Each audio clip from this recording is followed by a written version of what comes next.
Hey, what's up, everybody? I can't hear the studio sound, but I got an idea. I'm going to get your Facebook Live and see if I can hear it there. Let me see if that would work for us. It doesn't seem like that is. I'll figure it out going along. Doesn't really matter. I don't need to hear him as long as you guys can hear me. Um, let's dance. Who's going to go first? You point.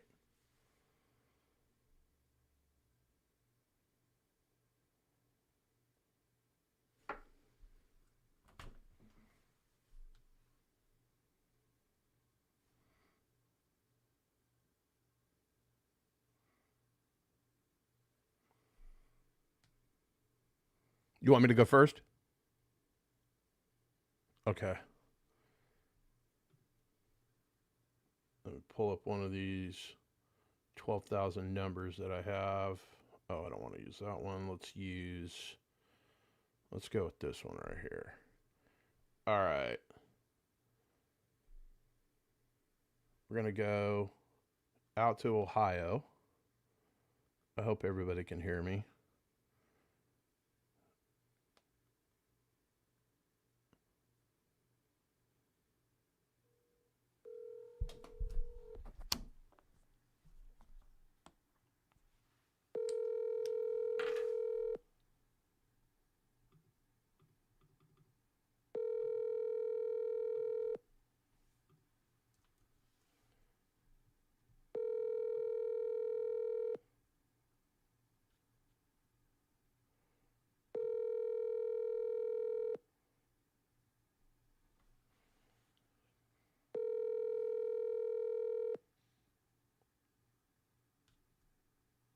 Please leave your message for. I'm going to call again. I'm going to double dial and then I'll let you go next.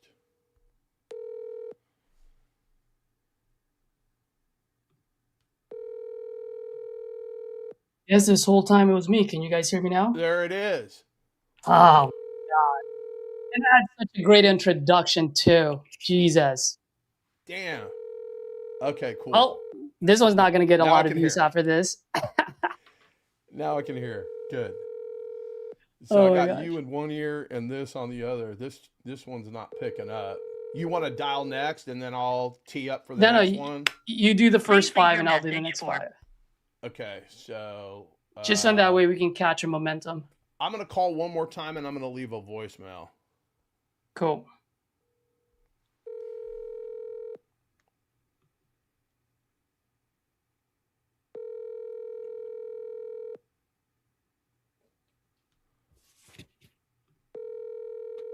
I'll leave a voicemail and then we'll go on to the next one.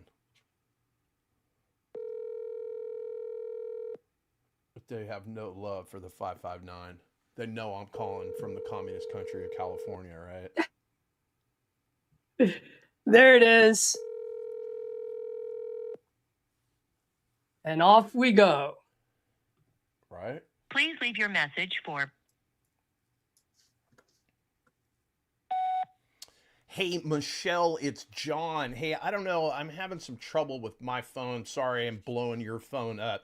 But you filled out a form on our website looking to sell this property on Troy Road. Do me a favor. Give me a call back directly on my cell, 559 254 0119. Again, it's John. Just wanted to see what you got going on out there. Give me a call back. And if I don't answer, it's only because I'm on the other line. Talk to you in a bit. All right. Now, how much would you pay? But wait, don't answer yet. I'm kidding. All right. So, since that was your last call, before I start calling, since no one heard my introduction, I would like to introduce you, John, Let's because do it. here's the thing, folks. Since you guys didn't hear me, what I was saying was that you guys all know the one-line assassin that I've grown into. But what you guys don't know was when I was only a month old in the business, this guy, John, and a few other folks would go live on Facebook. And when that phone would get heavy at 6 o'clock, well, actually, no, I would be calling at 6, but by 8, 9 o'clock, it's when it would get heavy. And here comes John going live, and I would just listen. And so John actually is a hell of a one-liner as well. Now, I do want to give where credit is due. That is for my buddy John here. That being said, I have always been the king of one-liners in other jobs I've ever had. Now, when I started, I didn't know a whole lot about real estate. I didn't know anything about it. So John definitely ignited the one-line assassin, and I've grown into it throughout the years. So I know John hasn't been on my channel for a while now, and I've got quite a bit of new viewers. So John, why don't you introduce yourself? Tell them who you are, where you're from, what you're all about. Let's do it. Hey, what's up, everybody? My name is John Motzenbacher. Most of my friends call me Motz. I came up with the moniker, for lack of a better term, sniper for hire. I'm an only child. I'm a one-man army. I do everything myself. That's why I like to play golf. It's not your fault my golf ball's in the trees. It's mine. Never played well with others. Always kind of self-entertained myself. So I've closed deals in 26 out of the 50 states. I belong to a plethora of mentorships, primarily the sub-2 community. I was doing deals, cash deals, and then I tripped into some guy named Pace Morby, and he was telling me, oh, you can buy houses and take over other people's mortgages. I was like, bullshit. Here's my credit card, supersize my order. And then roughly 11 grand later, that was the best investment I ever made in myself. I've been in sales my entire life. I've only had 2 hourly wage jobs. And I basically just bang phones all day long. I cold call.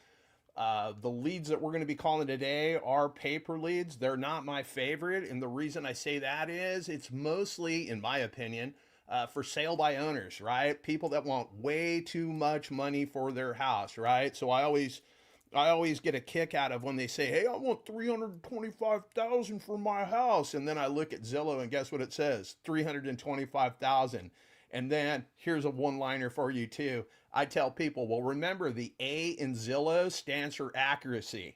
All right, so I'll use that, but I've got a bunch of locked and loaded, one-liners, if you will. I am jealous that you have this one-line assassin. Like that's pretty strong right there, brother. So let's get after it. Let's make some calls. Go. It's a friendly competition, but make no mistake about it, I want to win. That's right. That's right. That's what it's all about. All right, let's go. There we go. Off we go. Energy today to deal with you. The A in Zillow. That is ridiculous.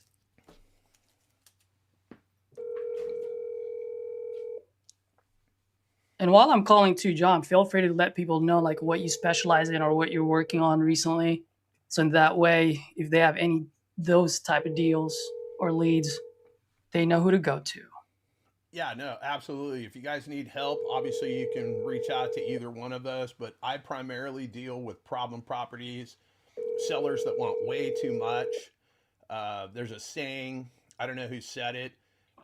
If all you've got is a hammer, everything looks like a nail. Please leave your message for. I've got an entire tool chest. So it can be creative financing. It can be a cash offer, seller finance. Primarily right now, I'm focused on short sales. That's when the seller owes more money than the house is worth. We work out a deal with the bank. The seller gets a little bit of money in their pocket directly from the bank. And it's really 10 out of 10 times we are the buyer. We close on this thing. We're buying these things at super deep discounts. I got another guy that I met in the sub-2 community that paid a guy $90,000 to join his mentorship. And I basically just ride on his coattails. You ready for me now? Is it my turn? Or are you calling still? Oh, yeah, I'm calling. I was just leaving a message, so keep talking. Yeah, I'm double tapping and I'm leaving voicemail, so. Okay, cool. Yeah, just keep talking. That was my first one. It's my time to dominate, and that's exactly what's going to happen. When it's your time to lose. All right, it's cool. Allegedly. Yeah. Hey, I don't know if you noticed, but I wore all black today for you, buddy. It makes you look thinner, and I don't think you need any help with that. I'm going to try not to cuss today, and that's a huge try. Oh, no, don't try. Yeah. Well, I mean, I look like 10 pounds of shit in a 5-pound bag, so I'm doing the best I can. Doing the Let's best I can. go. Keep dialing. Go Yep. ahead. Get somebody Hey, on is the this line because Will? I want you to show these Yeah. people what Hey, you can Billy. do. Good afternoon, man. My name is Caesar. Just calling about your property on Sunrise Drive. Looks like you spoke with Jason maybe about a day or two ago. Yeah. You still looking to sell that property? Well, it's not for sale, but I would sell it because we're going to downsize. I got some other lots that I can build on. So Oh, okay. Yeah. How much you looking to get for this one? 550,000. 550, huh? Yep. All right. Well, while I look this up, tell me a little bit what you got going on over there. Well, I mean, it's on an acre and a half. It's 4 bedrooms, three and a half baths, finished basement. It's got a pool house, in-ground pool. 2 bedrooms in the basement, 2 other bedrooms in the 4 bedrooms upstairs. Oh, wonderful. Sounds like you guys got a mansion up there. Well, that ain't a mansion, but it's a nice house. Yeah, I mean, it sounds really nice. I mean, any reason why you guys haven't put it up on the market yet, by any chance? No. No, you got just called, and I said yes. So Okay. we're thinking in the next couple of years we're going to downsize. So that's the reason I So said you're not even looking to sell today, No, I would if I had to. but do you For the have right to? price, anyway. Let's put it that way. Okay. Well, for the right price, I'll buy anything too. But I'll tell you this: market price or anything over market price, not the right price for me. Right. And I'm sure it's, you know what I mean. It's just I'm an investor, so if you guys are actually looking to sell now and you guys need to look, you need to downsize, that I'm more than happy to help. But if you're not looking to sell, I don't want to waste your time. But do keep me on your phone, because when you guys are ready, I'm more than happy to revisit and see what we can do. Right on. All right. See you, buddy. All right, bye. Don't need to waste time on that one. Like, what's the point of filling out a form if you're not ready to dance right now? That's right. I'm curious. Not Like, that's what I would have hit him selling with today. too. Like, but my style, like, has always been very aggressive, Grant Cardone style, blah blah blah. Go hardcore, and I've been dialing that back. I do a lot of question-based style now, so it's a work in progress. But yours and RJ's style obviously is very efficient. Just get through it, and I need to get more to that, but I gotta slow cook some of these folks. I gotta hit You know them with what? that Traeger. You know why I didn't? Right off the bat, hello? He was already $150,000 over market price. Hello, Oh, you act Hey, like is that's this a problem. Mike? this is. Hey, Mike, good afternoon. My name is Caesar, just calling about your property on Kansas Road. Looks like you spoke with Andrea the other day or two. hmm Are you by any chance still looking to sell that property? I am going to sell it this year. Yes, actually, as soon as I can. Actually, How? What you got going on? What's going on there? change of work. Hmm. So You move in town, moving out of state, or? I'll be moving out of this county, but my work situation has changed, and I'm just gotta move. Okay. And I've been planning on doing it at some point anyway, just because I'm driving too far, so I want to Oh, get closer to where I'm going to be, working. So it just at this point we're going to do it sooner rather than later. how far is the drive? Probably not far to a lot of people, but I mean, it takes me 35 to. It's really not how far; it's how long it takes me. I don't have a good way to get there, so it 40 minutes, and it's generally the worst part of my day. It's one of those, huh? Yes. Yeah. So, And are you making that drive now? yes, I'm making it now. So I'm going to be working at the same facility, but my company and my whole employment situation is changing. So, yeah. Hopefully for the better. No. Oh no. Not for the better, huh? Okay. I worked my whole career and worked myself into a great gig and great job.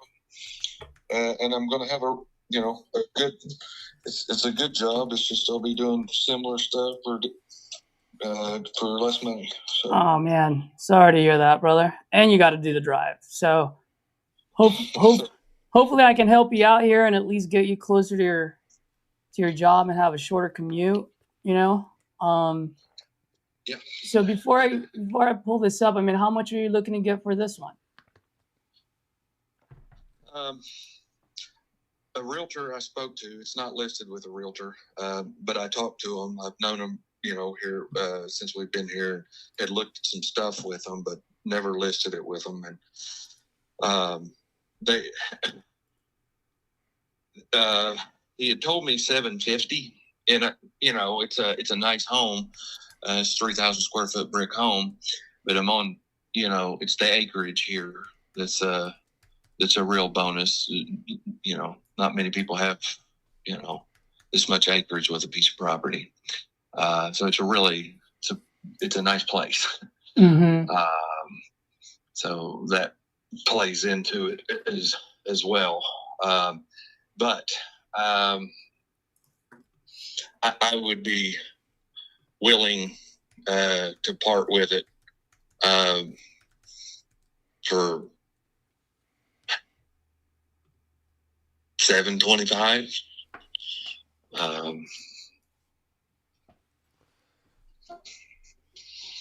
To do it quicker. Okay. So let me ask you a quick question. I mean, if you do put it up on the market with your friend for $750, I mean, after you pay commission fees and closing fees, I mean, you would probably be walking away about $700 or maybe even a little bit less, right? Depends on, they got some weird law now. It's like they're sharing the cost of the fees. So I don't think I would be eating all of their fees. I think the buyer would be eating some of those. Well, I mean, not usually. I mean, that may be the case in your case. I'm by the way, I'm just letting you know, just because I do buy and sell homes all the time. I do fix and flip, and usually, if I want my house moving quick, I mean, I'm paying the full 5%. That goes both, sometimes even 6, 3 and 3, both seller and the buyer. So yeah, and so I just. I mean, I see your point. Yeah, for sure.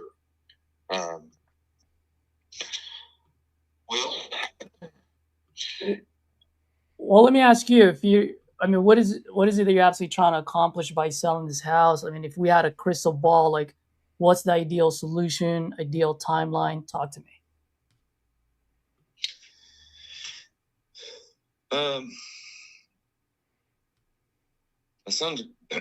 My son is graduating here, headed off to boot camp. What I was going to try to have, do all the things that you do to try to get a place ready. And so I was going to try to have it ready at the end of May when he graduates and heads off to boot camp. And then I wanted to have it on the market maybe even before then or around then or whatever to start. But honestly, I'm trying to get a little more aggressive than that. That's what had been in my mind. But what I'm trying to accomplish is I just probably going to downsize, move to. I'm getting older. I mean, I ain't a young guy no more, and I want to be, like I said, closer to where we're working. Mm-hmm. I want less, just less of a place to take care of, and get settled in, and I don't know, just to simplify, make my life a little bit easier. Just simplify. By the way, you mentioned boot camp. Where's your son going to? He's going to be heading down to Georgia. Georgia. Yeah, he'll be. Is it Benning? Yep, Fort Benning. What what part of the service is he getting into? Well, it's Army. It's National Guard for now. Indiana National Guard. We'll see. He may end up. I think there's a possibility he's going to love what he's doing and want to go full time. He's eyeing college now. Mm-hmm. So he's looking possibly at I thought he wanted to go become an electrician. Then he's talking about being an electrical engineer. So I don't know, but something tells me he's gonna love the Army. That's what I think, and I could see him wanting to do some full time work there. So I don't know that. I ain't putting the bug in his ear one way or the other, but I think he's gonna really like it. He's a young man. I remember those days, so I get it. Were you in the service yourself? No, it's a great regret in my life. I was playing baseball in college, so for 4 years, and in retrospect, I would have, if I survived, I would have been discharged. I wouldn't. I had a heart condition I was unaware of. So had I signed up, it would either killed me or I would have been discharged. Or you could have been David Goggins. I mean, the guy had a hole in his heart. I know. I was amazed. I really was. Yeah. And I was stunned about the hole in the heart, but I actually died on the table at University of Kentucky Medical Center. Whoa. And they hit me with the paddles 3 times. So my condition was a little different. Mm-hmm. I'm not saying less significant or more significant or anything. It just was different. It was a tachycardia that I couldn't physically do what my teammates say we're doing. And it didn't matter how hard I tried to push myself. The heart rate was going so high that the brain has to make a decision because your heart's pumping, but there's no blood to pump. It's 230 beats a minute. Mm-hmm. And I mean, it'll shut down on you, and then you go into cardiac arrest. And if I hadn't been where I was, I mean, they were, crash cart right there. They wouldn't have been out on the field or something. They wouldn't have got me back. Wow. Wow. Well, when it's not your time, it's not your time, right? Well, that's very true. I do believe, I very much believe that there's an appointment we all have. We're going to keep it. So, absolutely. Well, Mike, I mean, thank you for telling me your story. I mean, that's quite something there. But if you don't mind, I'd just like to just circle back to what you were mentioned earlier. You said you were looking at maybe putting it up on the market in May, but you want to go more aggressive than that and move quicker. I mean, what got you thinking of moving quicker and trying to get rid of this thing? Well, I mean, the sooner the better. The phone call the other day, thinking this, quite frankly, from the call that I got from your group. I was trying to pace myself. I mean, it's still right around the corner. I mean, honestly, May's not that far away. And I have a lot of stuff, and I've got to sell some things, move things. I've got a lifetime of stuff here that I accumulated and acquired. Mm-hmm. So I've got a lot to do. I feel like,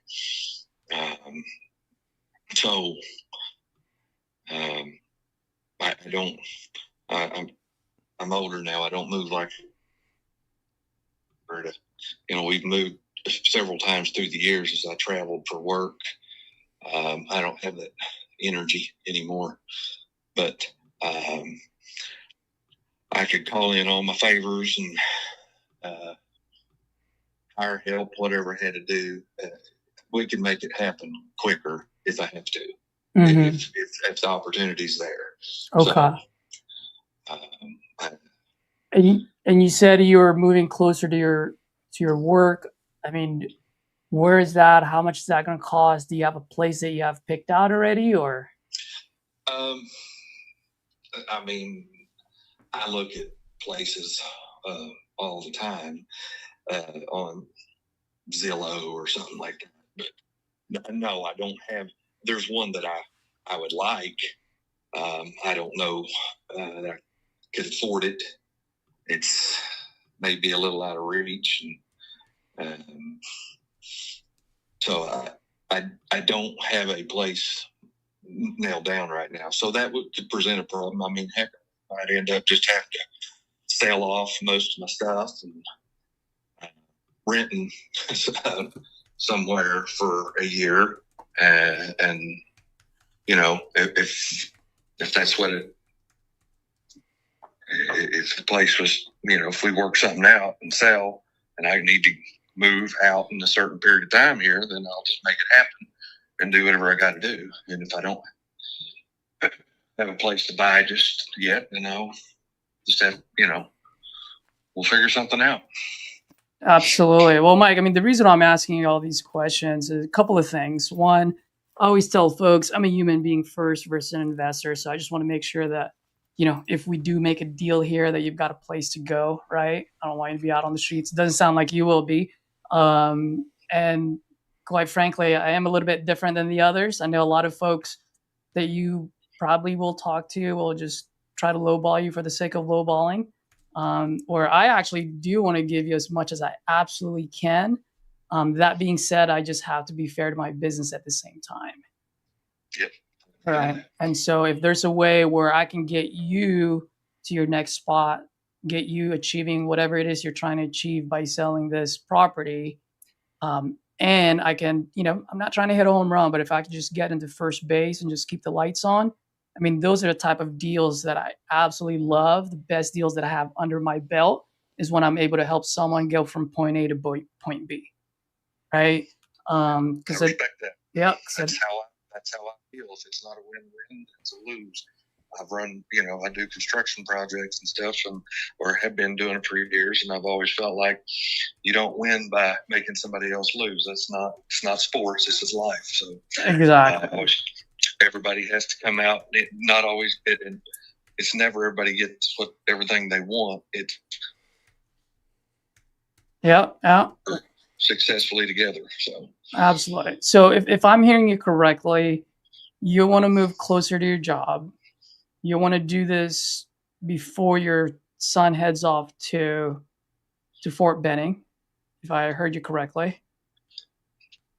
That would be good. I could get some help out of him. Yeah. He's a strong 17-year-old. There you go. It makes things easier when he's helping. That's right. It's still free labor. There you go. Okay. So then right now, let me ask you, do you currently own this outright? Do you owe any money on this? What's the situation? I have a mortgage, yes. Okay. If you don't mind me asking, how much do you currently owe?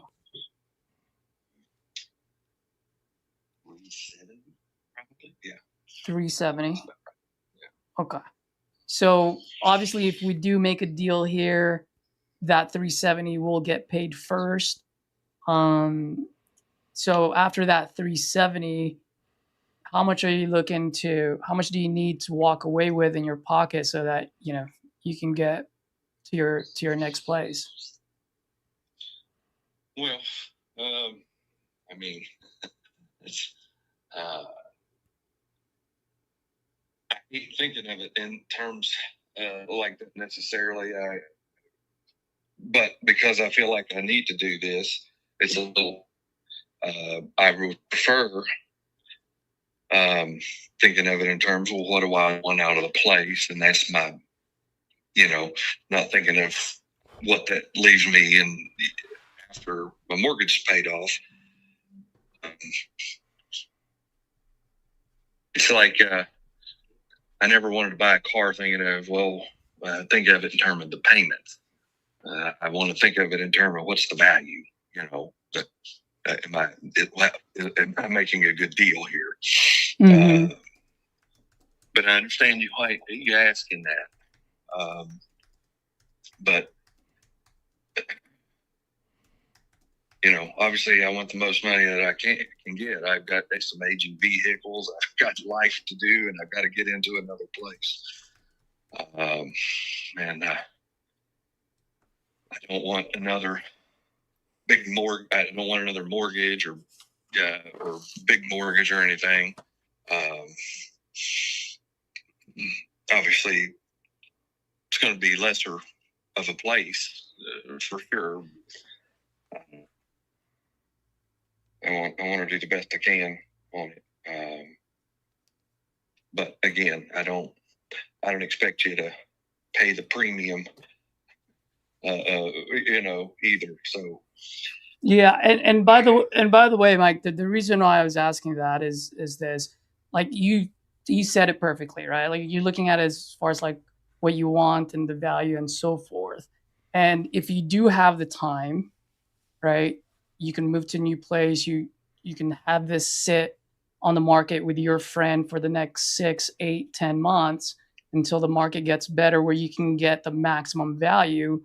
I'll be the first one to tell you, by all means, I am the worst person. You shouldn't be talking to me, right? Go talk to your friend. That's what you ought to do. That being said, if you value time and convenience, that's where I can come in. Now, that being said, with speed and convenience, the trade-off there is price, right? Because it's a good amount of money and I'm giving it to you. So I got to make a little bit of change on the back end.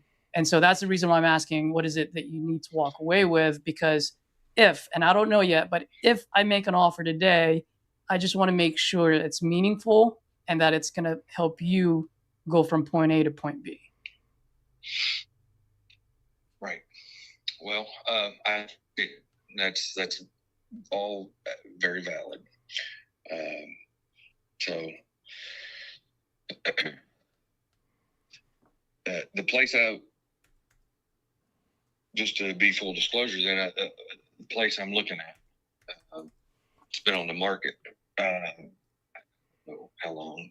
I guess probably not that long. Most decent places don't stay on the market very long here. But they're asking like $529 or $539. I can't remember, so I don't know what it would take to buy it. So I would go in, like, if the work was to be able to buy that place. I'm going back in with a mortgage only with a lot higher interest rate because I'm at 3 1/8 right now.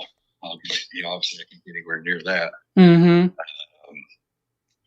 So I just, you know, I just want to minimize or just not look at that place, you know, legitimately, and just move on to something closer to what I would have in hand. Mm-hmm. You know, let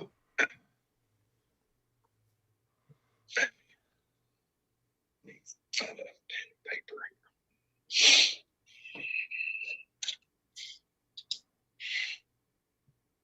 Right. And guys, if you've noticed, I haven't looked at my screen. I haven't done any comping, right? Because he's talking about motivation. This is where we need to pay attention to what they want to accomplish and really be a solution. And if we are the solution, we are. If not, we ought to let him know. But right now, he's willing to work with us. And I mean, he's grabbing pen and paper. I mean, right? And then at some point, I'll do some comping. But for now, just got to pay attention. One thing I do know, though, is 320. What was that? I'm looking. If I walked away with 320, that'd be $700,000 for the place.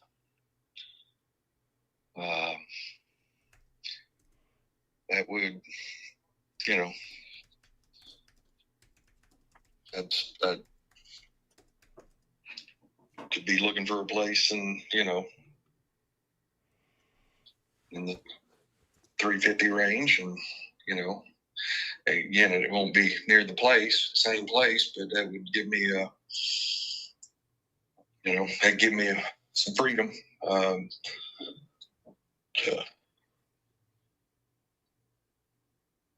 Now, are you Much closer. looking to, when you purchase a house, are you looking to buy it in cash? Or are you looking to put a down payment?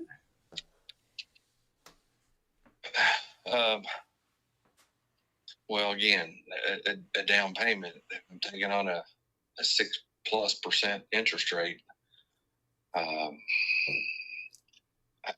I if I was looking at being able to get another 3 and 8% loan, I would make, I'd pay half of it or maybe 25% of it or something like that, and just invest the rest of it and make some money, invest it.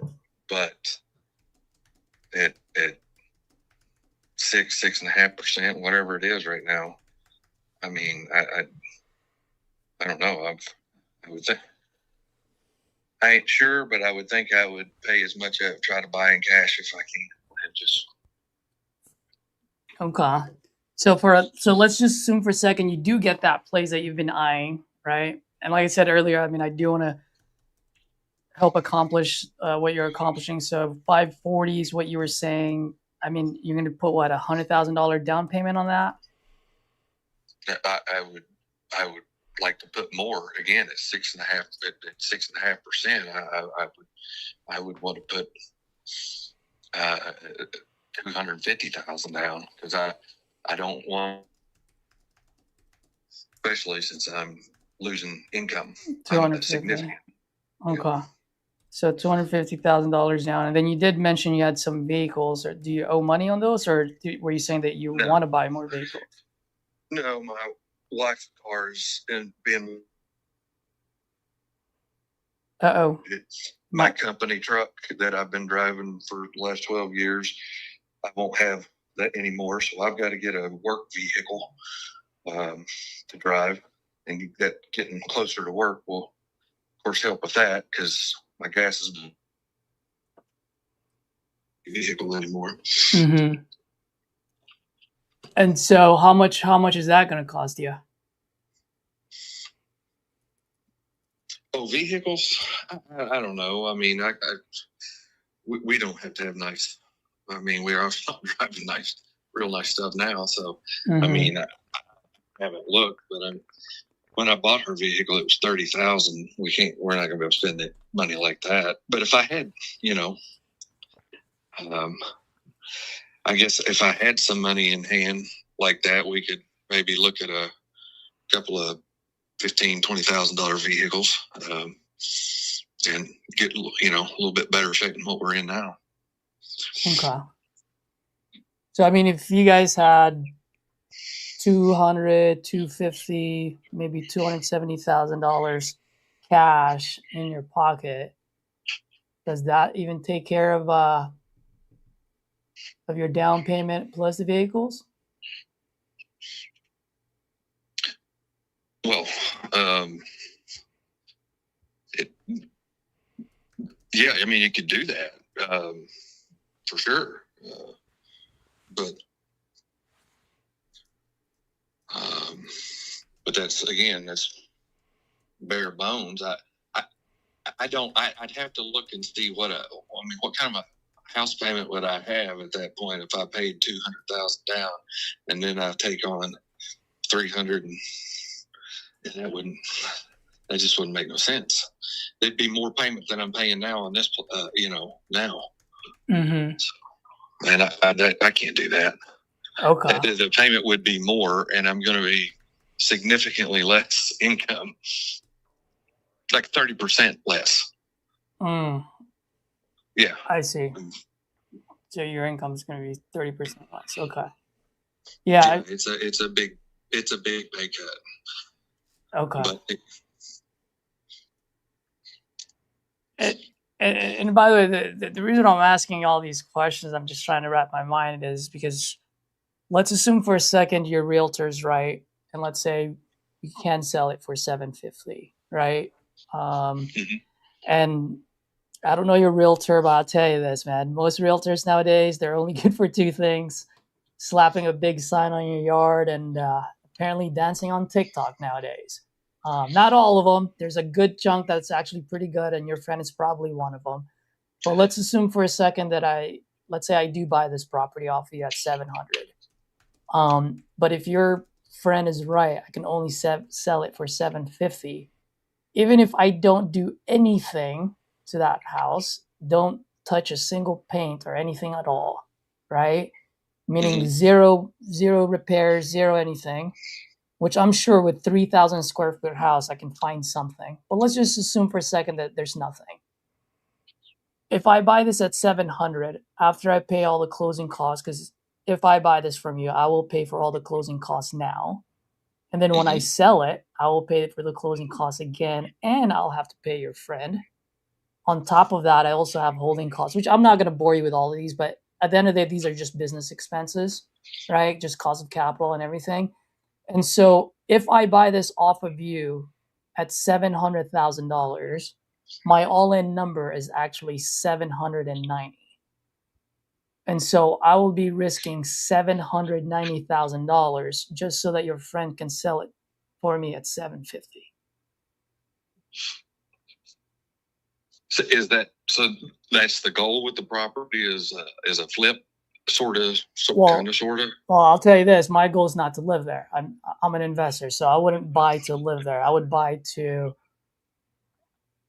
really just go ahead and sell it right off the bat.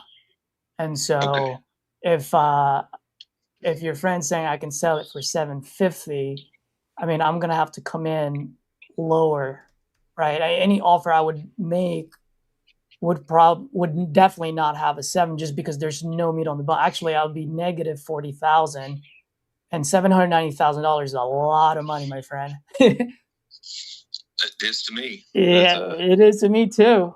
I saw it says San Francisco. You in San Francisco? I am. Okay. The company I was originally hired by, that I've have been working for 12 years. URS was out of San Francisco, and we were shortly thereafter bought by ACOM, which is based out of Los Angeles. And, they just a couple of years ago moved to Dallas. So yeah, I saw San Francisco, and I just wondered if that's where you were from, or if you were an old phone number or a company phone. Well, it is my company phone, but I actually live in Burlingame, which is just right under San Francisco. So I'm up in the Bay Area. Okay. Yeah. So 700,000 in San Francisco for 700,000, is there? What was that? You don't have any $700,000 homes in San Francisco area. You have condos, 1-bedroom condos, studios. Golly. I know. So that's the reason why I was just asking you, Mike, is because I would love to help. And so if, that's why I was just asking, like, what is it that you're absolutely trying to accomplish by selling this property? Because if I can help you do that, or at least 80% of it, where you're like, hey, I've got a pretty good down payment, I've got some of this, and you can actually get there before your kid goes to boot camp. I mean, I'd love to make something happen. It's a lot of money to be upside down. No, I understand that. And well, I'll tell you, I'll let you, I mean, I don't know if you need to think it over here for a little bit, but I guess I'm not exactly sure if you have a number in mind just yet. But no, I understand the business side of it. And if that, and knowing now that that's your goal, I wasn't assuming as an investor as you were moving to the Midwest from the coast. Yeah. Well, can I ask you a quick question, if I may? I'm just curious. I mean, what happens if no one buys this by May? What happens to driving and everything? Oh, I mean, well, I told Danielle, my wife, that I was like, I don't know how long the new is going to happen here. It should be within a couple of weeks. So Mike, you got cut off. What was that? I haven't seen the new my new income yet because I haven't been switched just yet. I'm probably within 2 or 3 weeks. It looks like from going from what my income has been for years to what it's going to look like. And I told my wife, well, I don't know what we'll have to do if we weren't able to sell. I mean, yeah, we maybe we're bankrupt. I don't know. I mean, are you going to be able to still afford the mortgage that you guys have on this? I think so.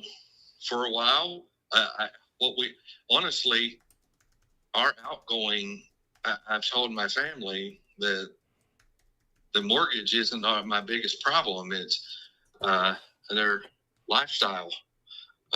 So I don't know, but we'll have to live differently, for sure. Have a fire sale of everything, and learn how to live differently. I've been fortunate to provide them, provide for them really well, but I think we could make the mortgage. We don't know on any vehicles, but I've got to have to get a vehicle to drive for work. Mm-hmm. And it don't have to be much, but I've got to have something. So yeah, I don't know. We could be in big trouble financially down the road if it doesn't work out. I'll should get something from my company for the 12 years I've spent with them. Uh-huh. But that'll only last so long. Okay, so lifestyle, I get. Okay. How much are you guys currently paying right now? What is your PITI? What's your mortgage?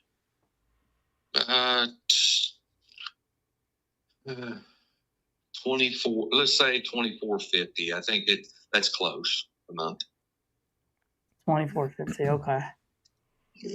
And if you don't mind me asking, because since you did say lifestyle, I mean, what's your guys' monthly nut?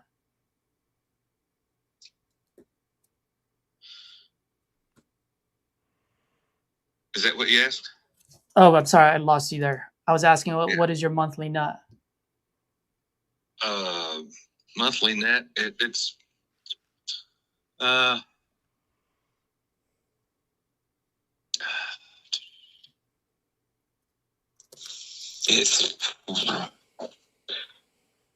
me put this on speaker. I'll tell you in just a moment.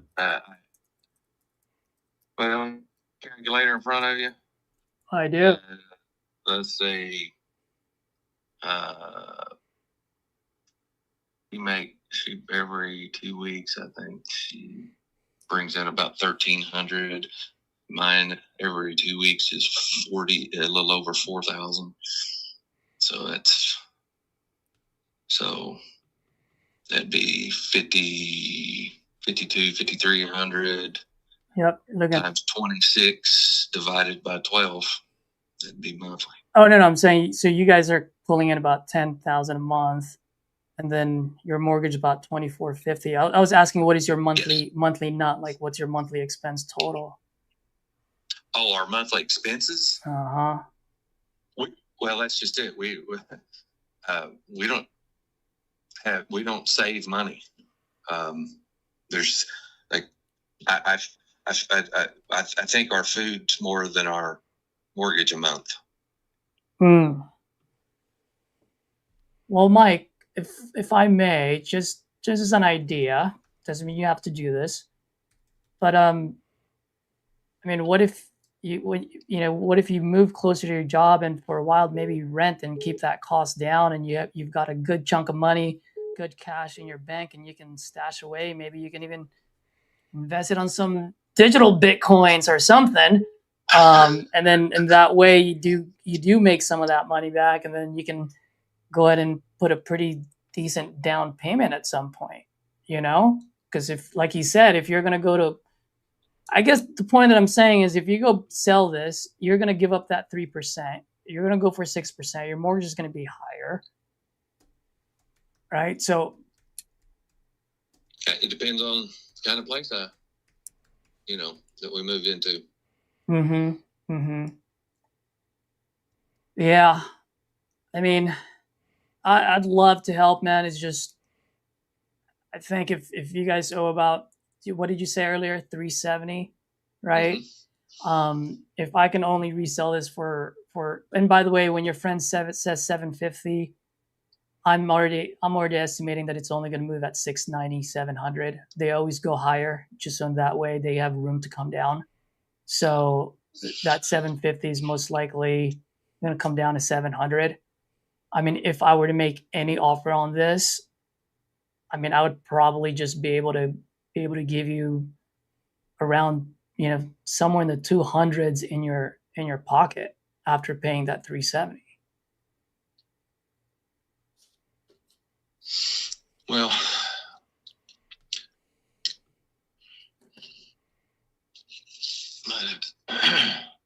like when there's two ends to 200s, are we talking the high end to 200s?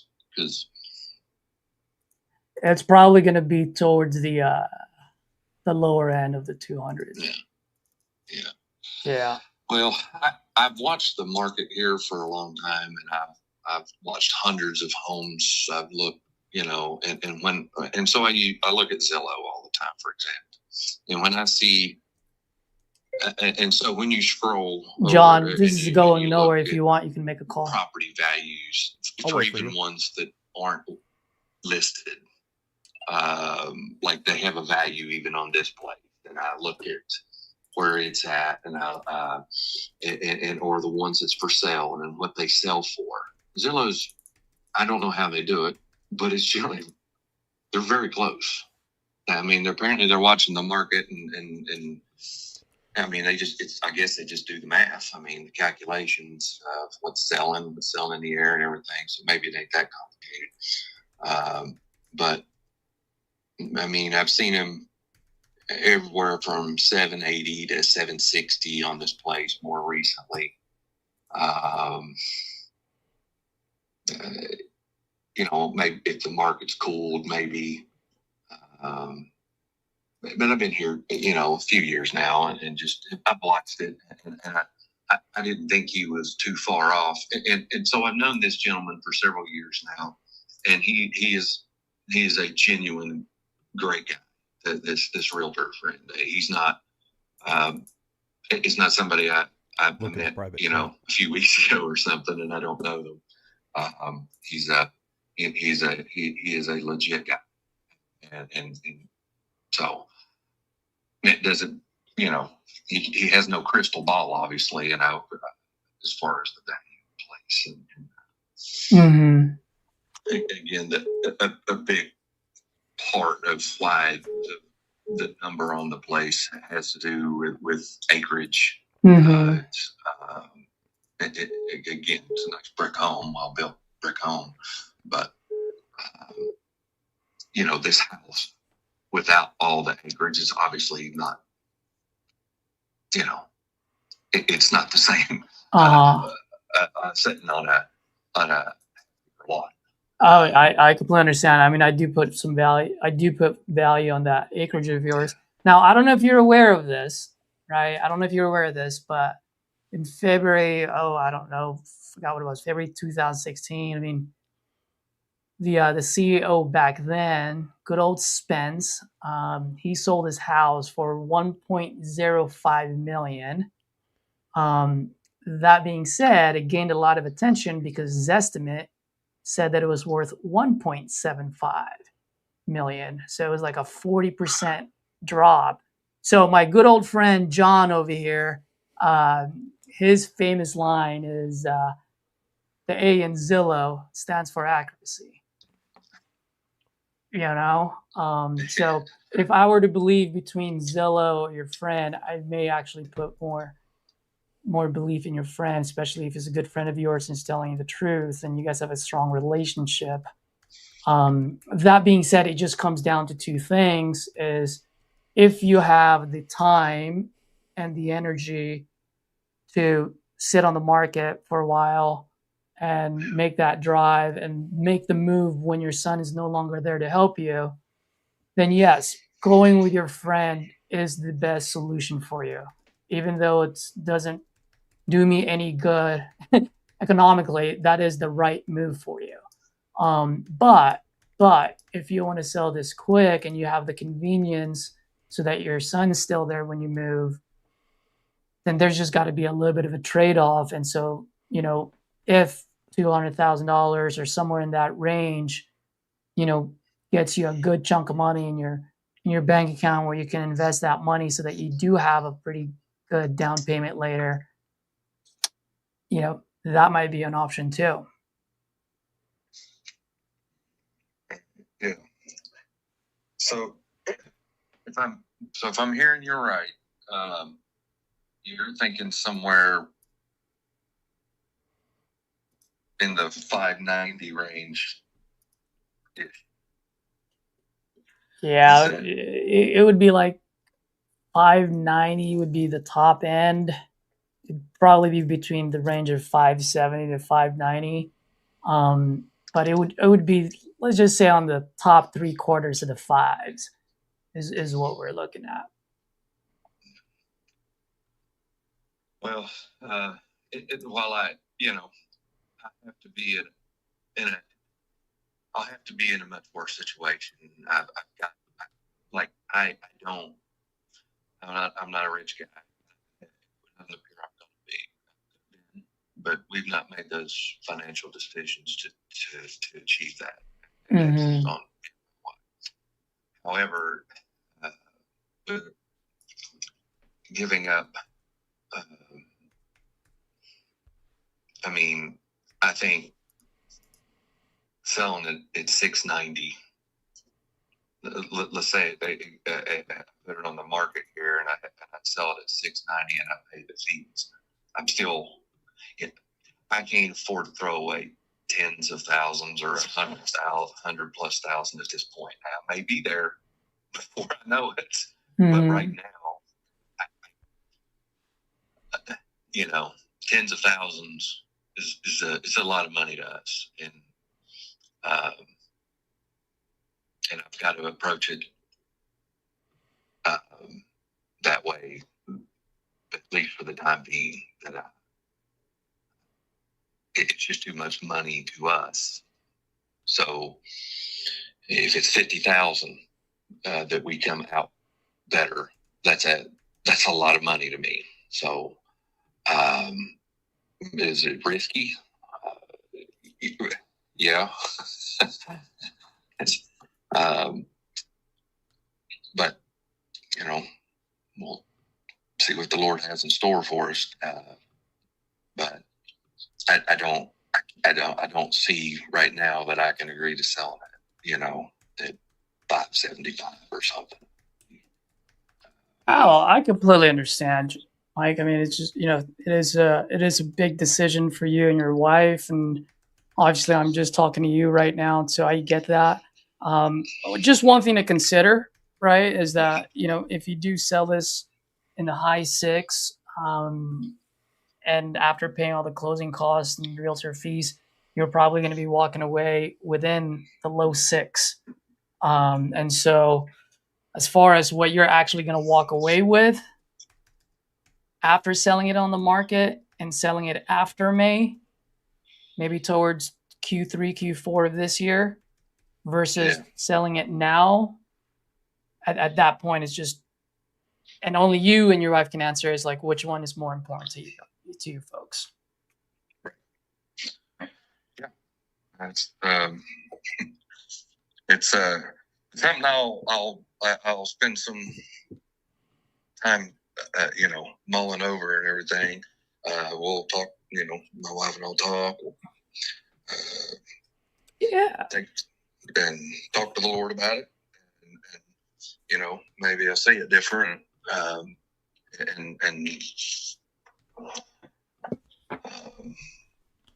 Then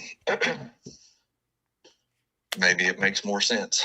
But I need to, I certainly couldn't make, I can't make that decision today for, because that's pretty far from where my mind is at right now, number wise, and I can't get there right now. And I'm not here to make you make any decision at all today. So why don't we do this as far as next steps, Mike, is while you and your wife mull it over, pray and think about it, would you be open to maybe sending a few pictures of the property and the inside and the outside, just so that I can get a better idea of its general condition?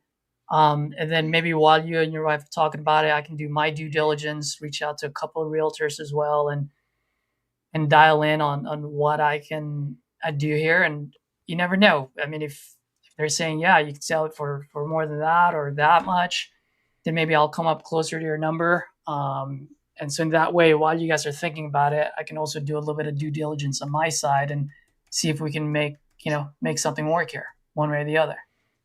Okay. Yeah. Does that sound fair? That sounds great. That makes perfect sense. Perfect. And just out of curiosity, what acreage does it show there? What you're looking at? It is showing 730,153 square feet. So that's shy of 20, probably about 18 acres. If I were to do the math correctly.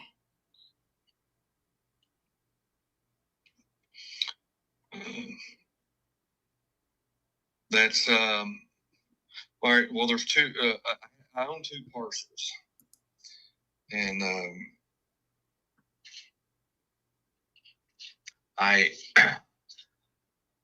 what my intention is there's, I think, a 4-acre parcel on the other side of the driveway over close to the neighbors. Okay. They have asked if they could purchase that parcel. And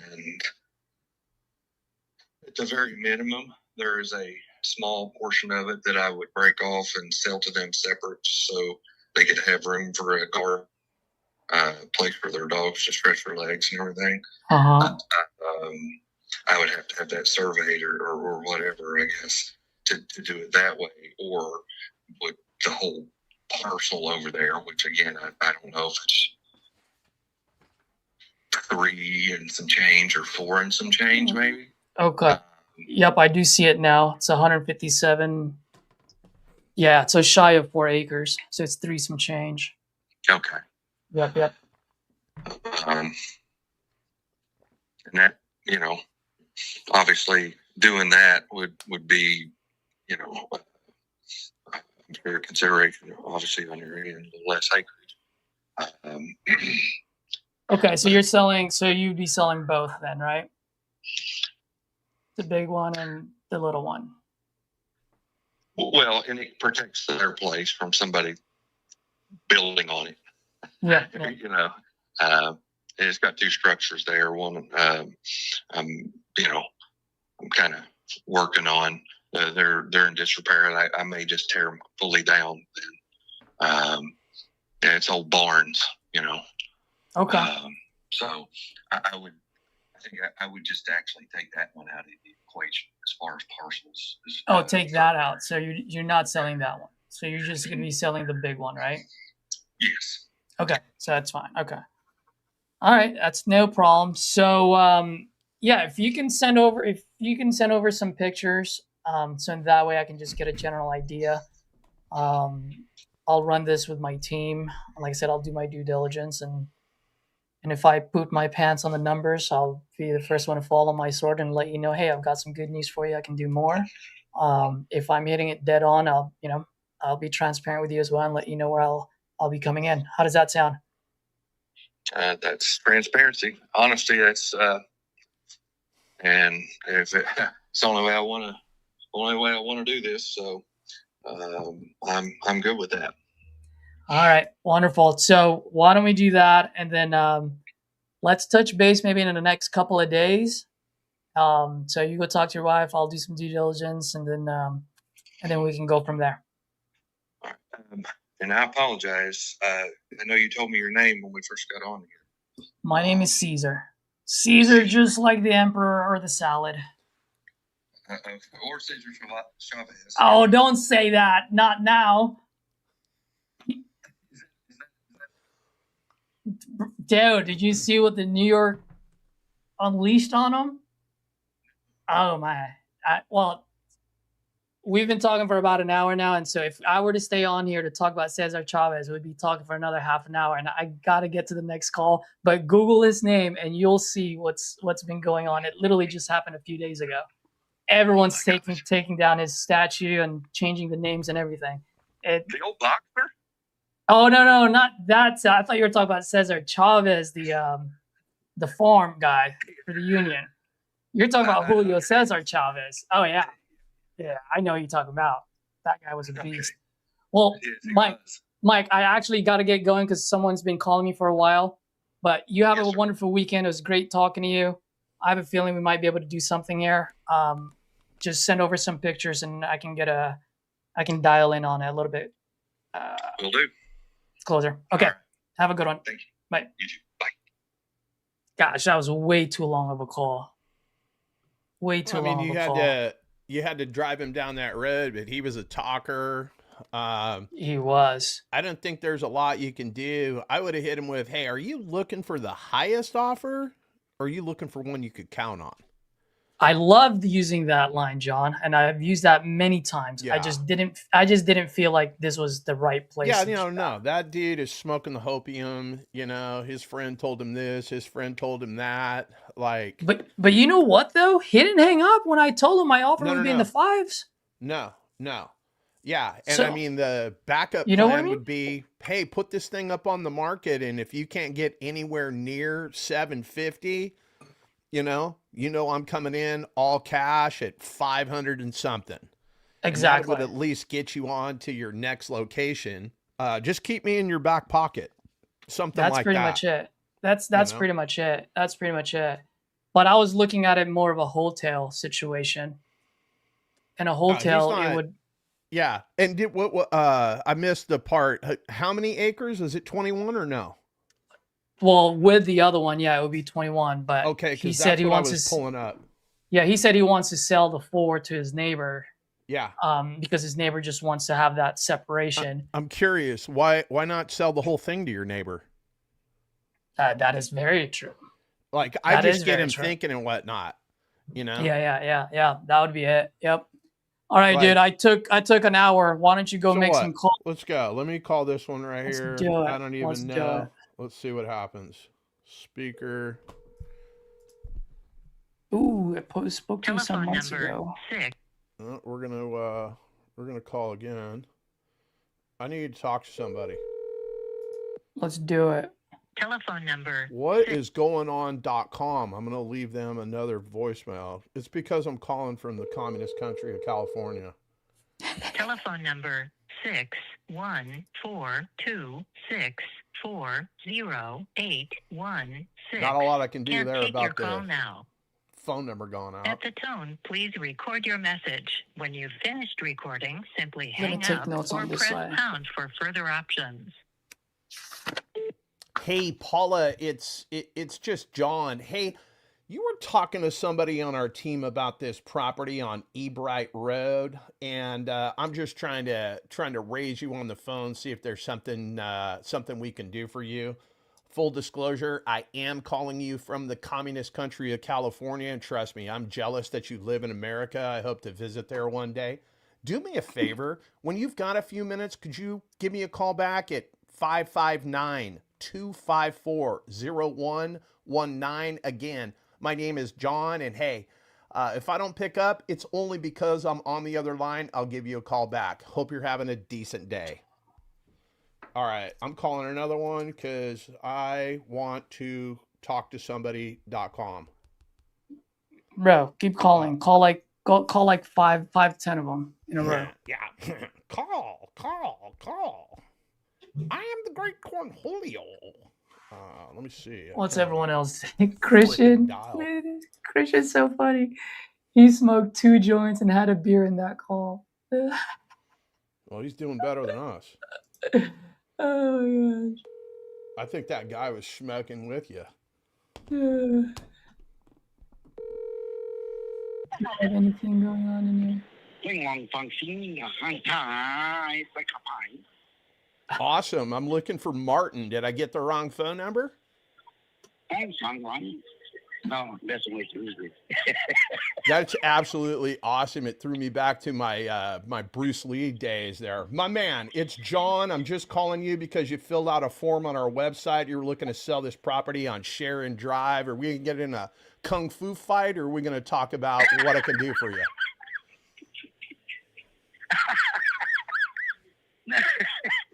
No, I got 4 pieces of property, but I got them in a package deal. Okay, cool. So let's talk about this one on Share and Drive. But look, you're gonna have to call me back because I'm at a rodeo and I'm not gonna be there. Nothing you're saying to me. Oh, okay, my man. When would be a good time? When would be a good time for me to call you back? You might want to try to call me back Monday morning sometime, a little bit, in the morning. You gonna do some drinking today? Is that what I'm hearing? No, hell no. I'm watching. I don't drink when I'm rodeoing. Nope, not at all. I hear you, my man. All right, I'm gonna work. I'm gonna go back to my dojo, and I will give you a call on Monday, and we're gonna have a battle. No, I'm just kidding, my man. I'll talk to you on Monday. Enjoy your rodeo. Okay, all right, take care. Okay, yes, sir. Bye bye. Okay, hold on, because I can't hear nobody. All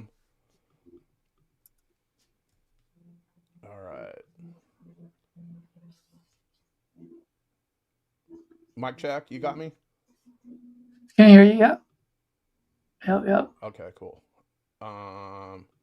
Let's just keep coming. What the fuck was that, bro? That was crazy. I love that guy. I wanted to talk. That guy, I know. I was ready to go, bro. I was ready to dance. Old Martin. Because that probably my number spammed up. Like, here's the deal, guys. Somebody asked the question earlier, if I don't like pay per leads, what do I like? I like to call pre-foreclosures stuff with auction dates. You're not going to argue with me that you have to sell your house because according to the public record, they're about to take that son of a bitch. So that's who I call. 99% of the time, these people will not pick up. Why? They think I'm another bill collector or something like that, right? And the house isn't the only thing they're not paying.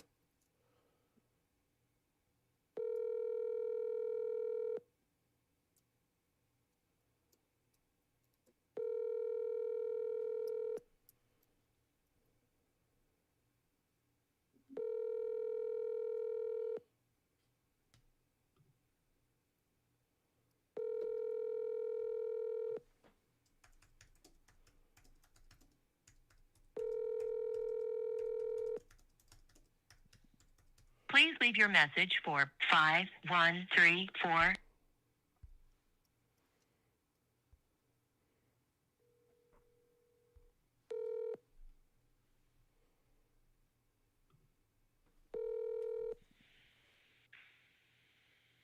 Hello.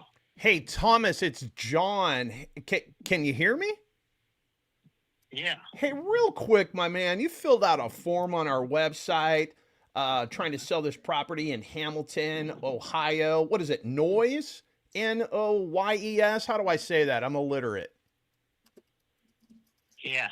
Noyes? Noise. Okay, cool. So tell me about what you got going on, my man. Well, I've really nothing right now. I've got to hold off for a while. I got a gal living with me. We've got to get her situated. Oh, when you say you got to get her situated, what do you mean by that? See what she's going to do. Why don't you give me a call back in about 6 months? Oh, my goodness. That long, huh? Yeah. Okay. So there's not a number I can put on this house that would make you want to sell it now, huh? We're waiting 6 months. No, not right now. Okay, my man. Well, I wish you the best of luck with that, and I'll be here when you're ready. All right. All right, take care. Bye-bye. All right, so that guy is not motivated at all. I don't know. Wants to wait 6 months. What the fuck.com? I'm going to give one more call because I don't feel like I've got enough airtime to let you know how awesome I am. Let me see here. I want a deal. I want to put pen to paper. Let's go. Make it happen, buddy. Like I ain't scared. Bro, I went for an hour, so you can call. Like I told you, call 5 to 10 in a row. I just want to rip. Get some momentum.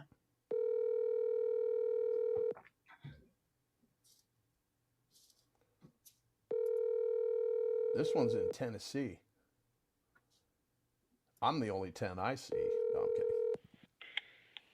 Hello? Hey, Jack, it's John. Can you hear me? Yeah.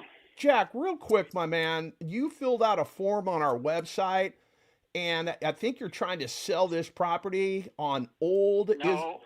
No? No, I'm not ready to sell it. Oh, my goodness. What changed? Well, it's not ready yet. Okay.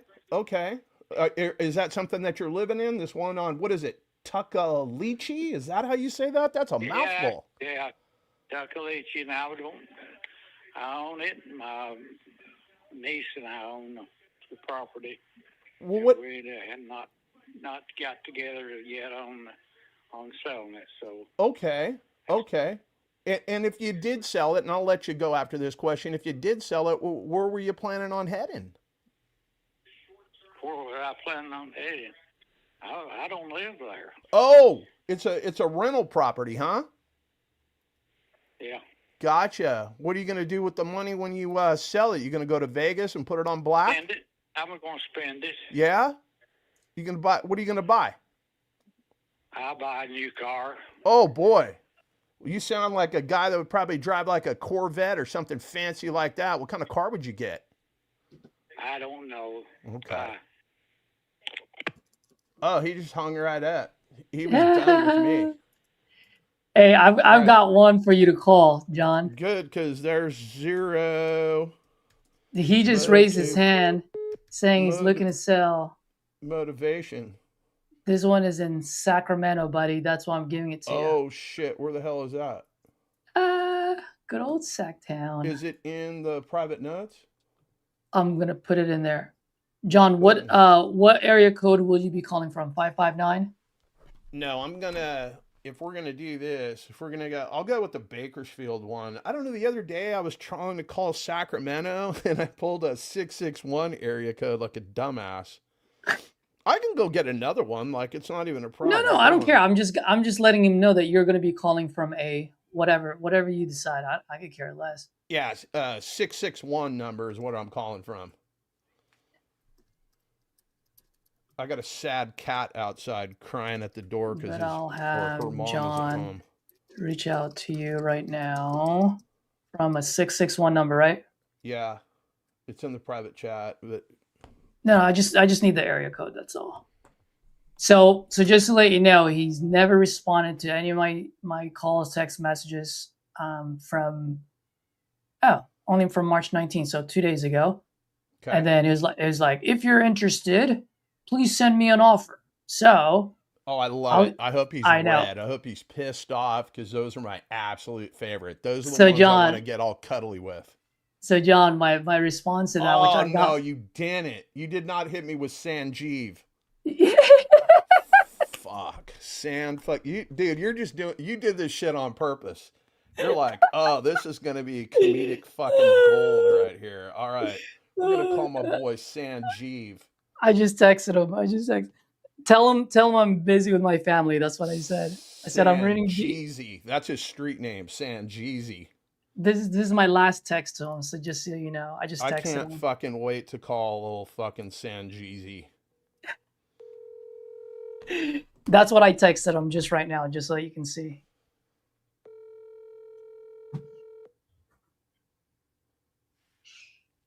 Oh my gosh. Oh, come on. Hello? Hey, Sanjeev, it's John. Can you hear me? Yeah, John, how are you? I am damn good, my man. How are you? I'm pretty good, yeah, thank you. Right on. So Caesar is running around with his family. I guess he's been trying to buy your house, and he's got me giving you a call. Like, what's going on with this property? It looks like it's on the market. It is not a house. It's a land. Like it has a house, but the value is in the land. It's a 4.7 acre land. It's approved for RD30 multifamily. Okay. So it's a listed as commercial listing. Right. So it looks like you're trying to get all the money for this thing, 3.99. Like, have you had any activity on this thing yet? Any offers? A lot of activities. Activities. I get a lot of calls. I bet you do. The commercial developers and all this. Yeah. I mean, what would you do with it? You would, if you were to do something with this, like, what do you put here? Is it a warehouse? Is it a shopping center? What do you think the best use for this land is? See, right now it is approved for RD30. RD30 is an apartment complex. Okay. Hold on, Edward, one second. Absolutely. He just called you Edward? Doesn't matter. With that type of personality, how does he miss your name? Hello? Yes, sir. Go ahead. Yeah. So it's approved for RD30, which is multifamily zoning. Mm-hmm. So, but if anybody wants to, you can put a commercial plaza also there because it's right next to. Right next to Costco, Sam's Club, CarMax. There are a lot of good stores over there. Then the college is around the corner.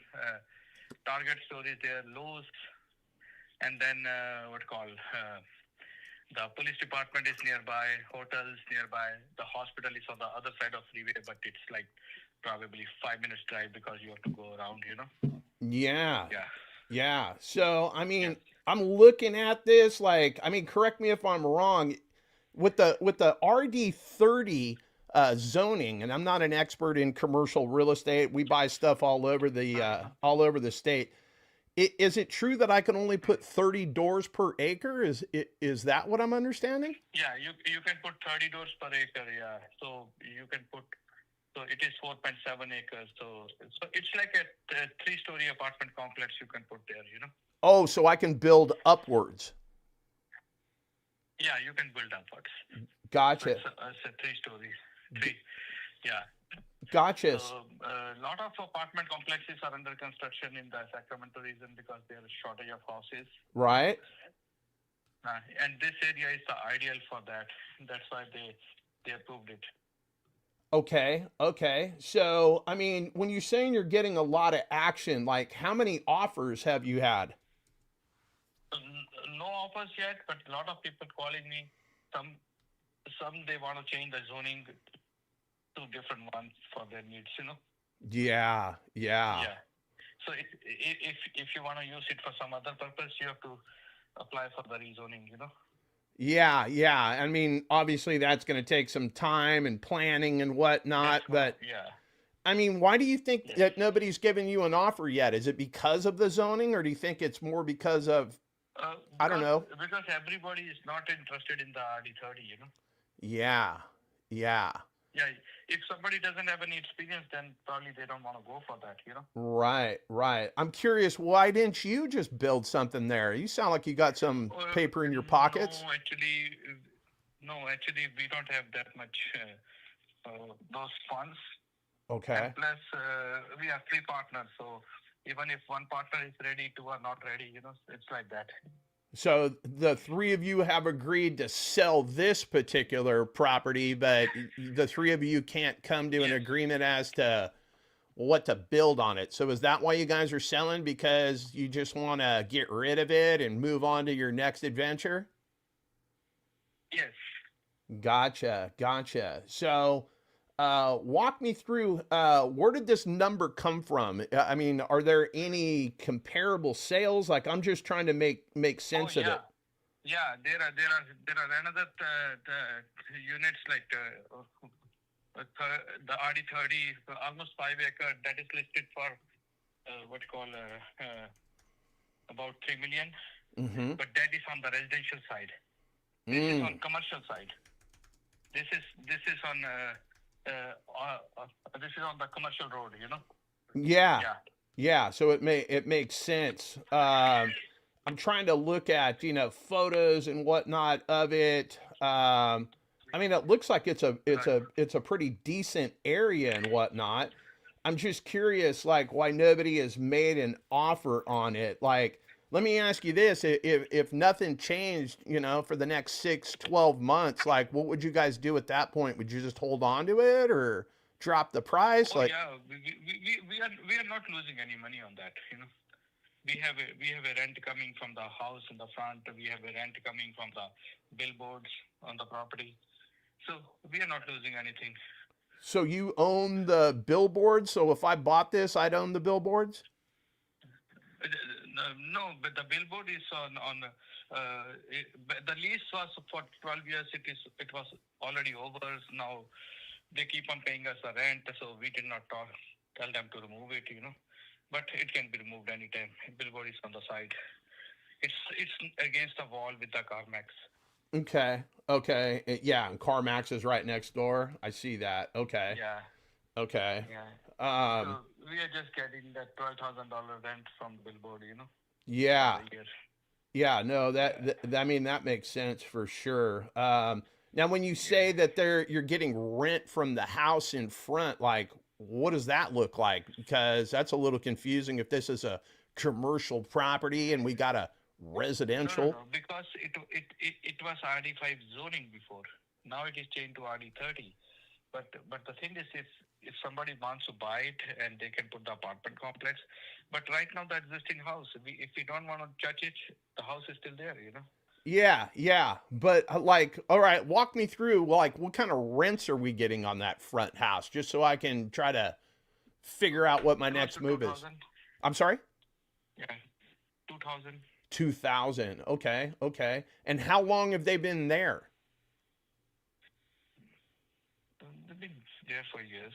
Oh, years. Okay. So it sounds like I'm going to, 4 years. Yeah, it sounds like if I'm going to knock that house down and build what you're talking about, an apartment complex, like.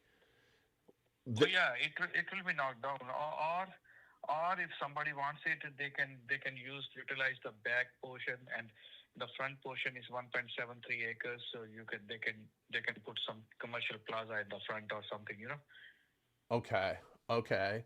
But yeah, so I mean, has the tenant been told that we're going to sell this thing and they got to go? Yeah, hold on 1 second. You're a busy man.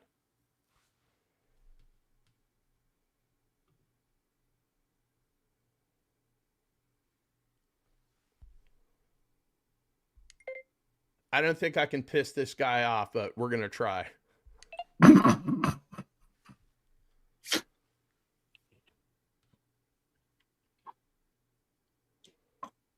Hello? Yes, sir. Go ahead. Yeah. So, yeah. No, then the thing is that when somebody purchases, you can give them the notice. They're on month to month. It's not a biggie. They will leave. Yeah.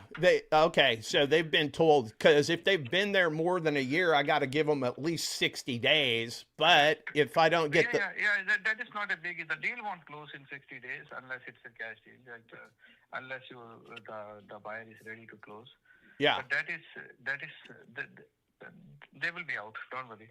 Yeah. I mean, I would have to do my due diligence. Like, how long do you think it would take for me to get permits and stuff like that? I mean, we're in California, right? Permits for what? To build whatever it is, like whether it's an apartment complex, whether it's a rival to CarMax. It is already approved for apartment complex, but you have to submit your plans. Yeah. No, I totally get that. So yeah, it's already zoned. So you changed the zoning? Was that something you guys did? Sorry, say that again. I said you guys changed the zoning? Yes, we changed the zoning to RD30. Okay. Well, obviously you changed that because you guys were planning to build something, right? No, because the county approved us, they said this is ideal so for that. So we changed it. We thought that's because the apartment shortage everywhere, so it can sell fast that way, Yeah.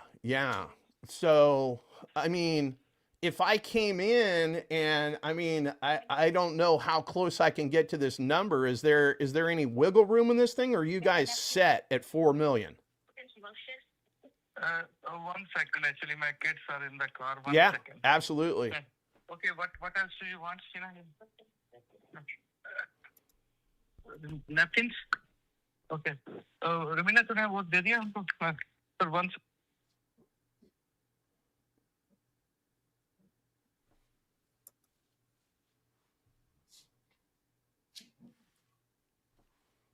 He's still here. I don't know what the hell is going on with the I was like, what happened there? Slap these kids upside their fucking head. No, I'm kidding.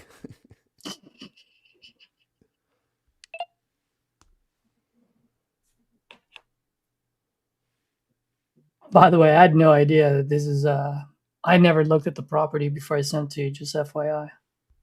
No, it's totally fine. I have no problem. These are my absolute favorite folks to deal with. They're so difficult. It's in their DNA that they have to negotiate and grind. So, totally perfect. I don't know if we're going to get a deal done, but Sanjeev, did I lose you or you got me?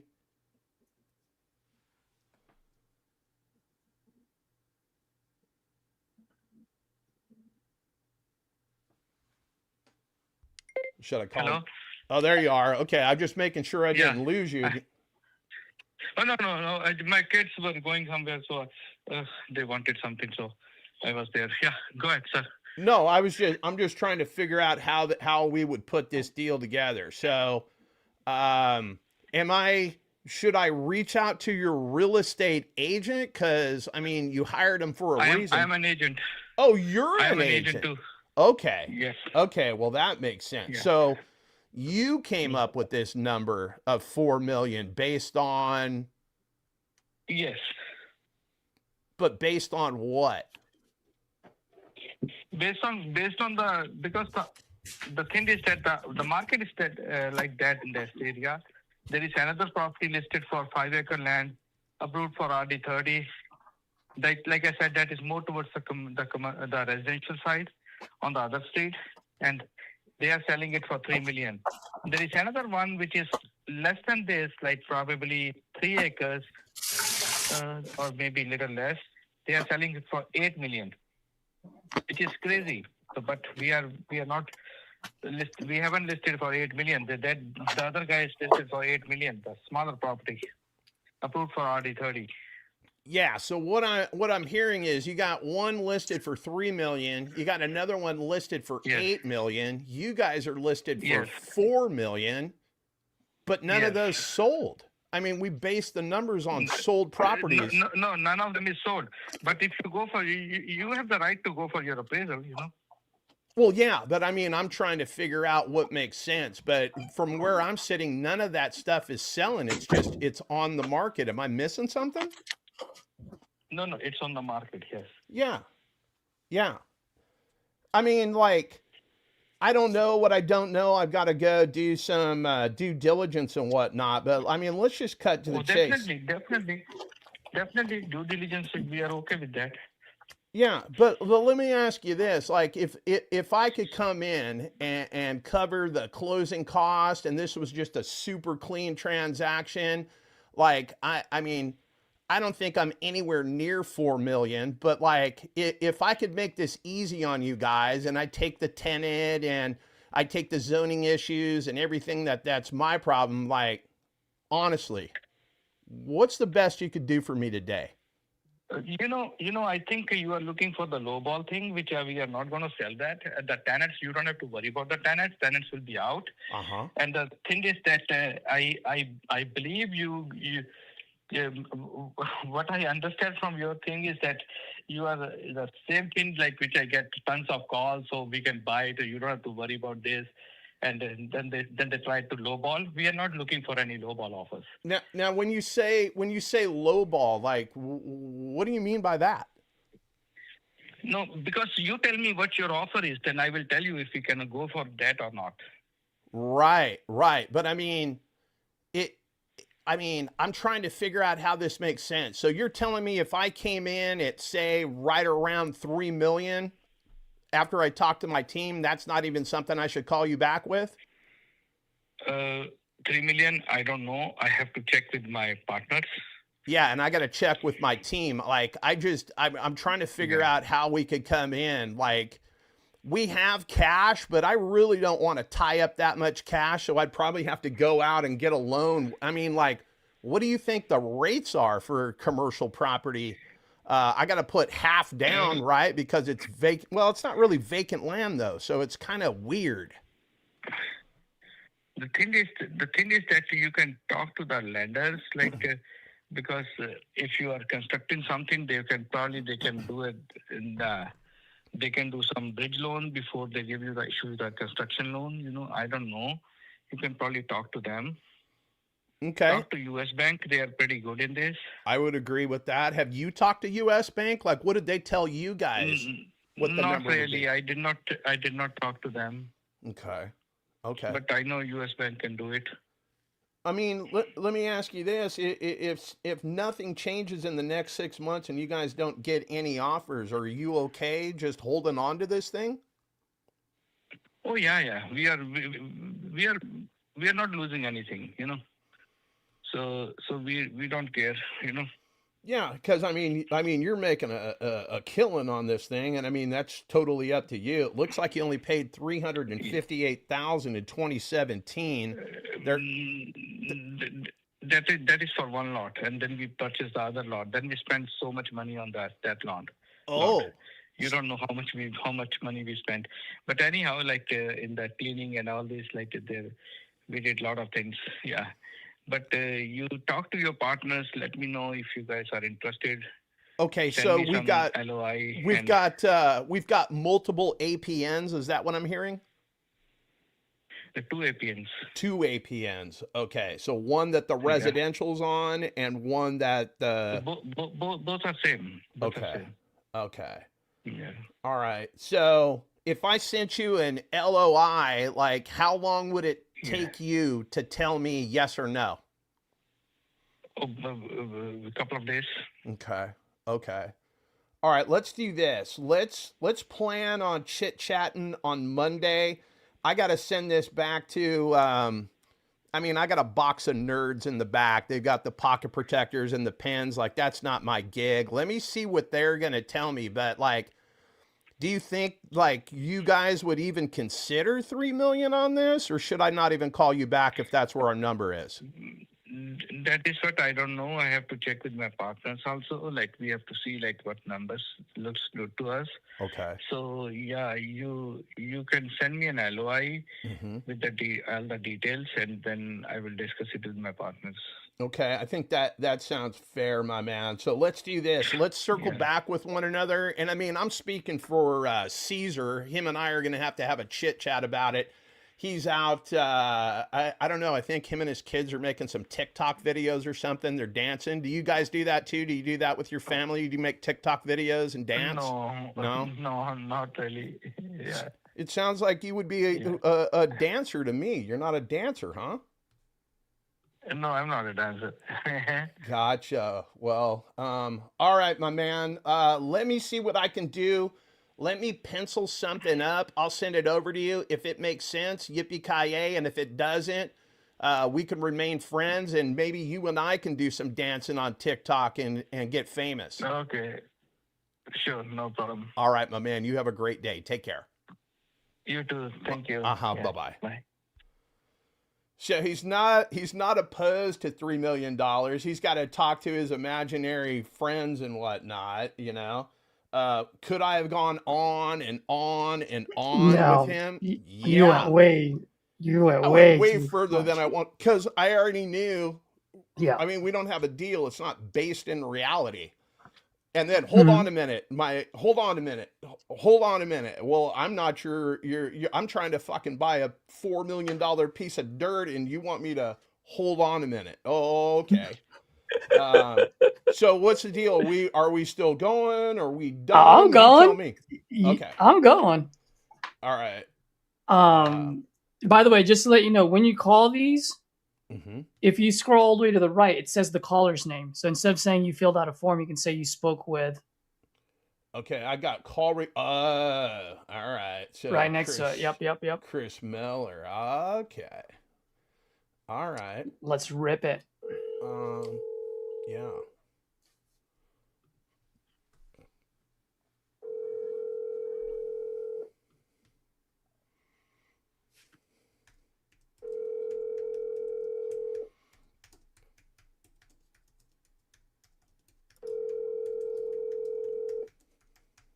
Sorry, the mailbox is full. Let's double dial.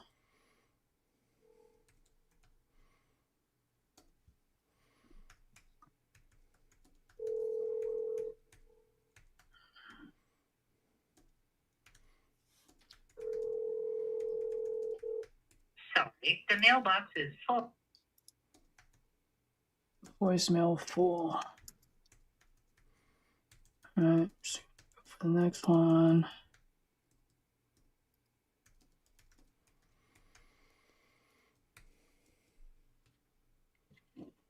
You guys can hear the phone ring, right? Yeah. Okay, cool. I got a guy that's texting me. His house was up for auction. I coached him up on how to file bankruptcy. He didn't get his $1 million check, so he had to file bankruptcy again. And now we're running out of time. So he's hitting me up. Did that lady ever call you? Negative. Nobody has called me back. Hello? Hey, is John? Hey, John, good afternoon. My name is Caesar. Just calling about your property on Woodcrest. Looks like you... Oh, my bad, man. It looks like you spoke with one of my guys, Raya. So... all right. Well, I'll take you off my list. No worries. Oh, this is my first time calling you. So that's other people. I won't. You can hang up now. Bye. Let's go. I'm done with this. Oh, by the way, I haven't even said it, guys. I am actually trying a new lead source, Streamliners. Okay, and so far I tried them. I tried calling 10 of them last night or yesterday when I went live. I connected to about 5 or 6. So it's a pretty good connection rate. And when you drop the name, they'll remember, oh yeah, I spoke with Max. So these are like new leads. Okay. Now, are there going to be some that's going to be motivated, some that are not? Of course. It just doesn't matter what lead source you get them from. But for me, when I'm looking at a lead source, I'm always looking for connection rate. As a matter of fact, one of the leads that came in happened to be an old lead of a TU member, and it was a sub-2 deal. And I believe they're now down to just do it with no equity, and now we can actually move it. So it should be a slam dunk. Good stuff. Yep. Go ahead and keep calling. Yep. I'm going to take a little bathroom break. Matthew.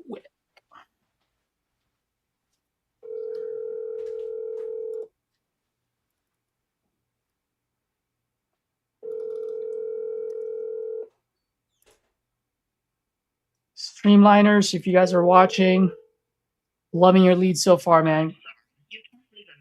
Great connection rate. I've had some that are motivation, or at least they are looking to sell, some that are not. So far pretty good.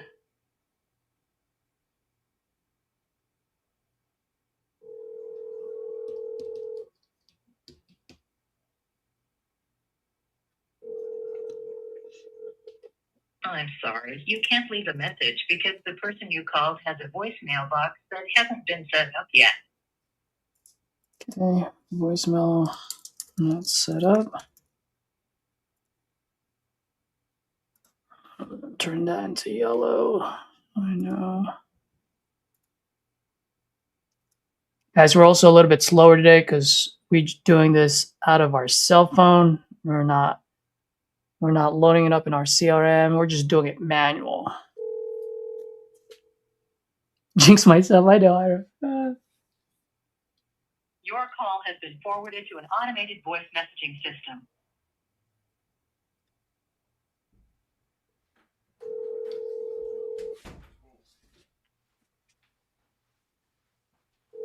Ooh, this guy's in Amarillo too.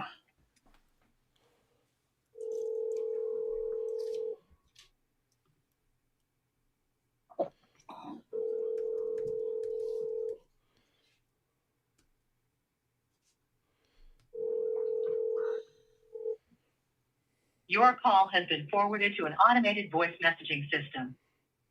80. Hey, do you send a text message when it's...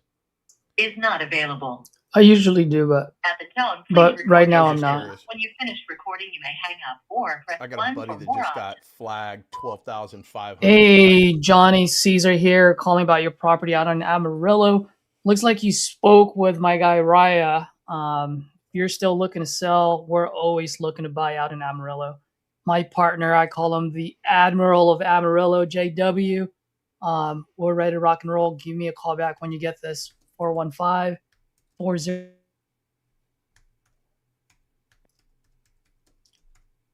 What did you say, John?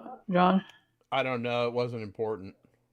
Oh, you said someone got slapped with a text. Was it because he was text partners, blasting or what? Yeah, one of my partners sent out a text blast, and it was an attorney, and they tried to get him for 12,500, and then they tried to settle out of court for 1,500.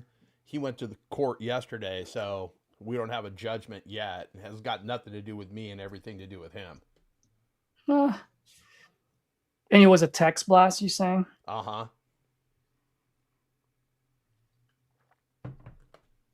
But I was cold calling the other day, and I got a forensic appraiser on the phone. So he was trying to dress me down, like, "Are you a company? Are you?" And I was just, "No, I'm just a single guy." And basically talked him off the ledge. But I'm always calling from burner numbers. Good luck trying to find who I am, Sparky.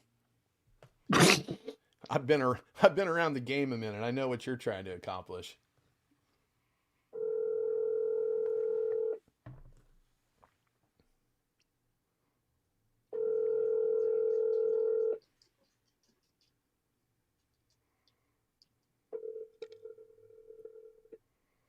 Your call has been forwarded to voicemail. The other thing I like to do is...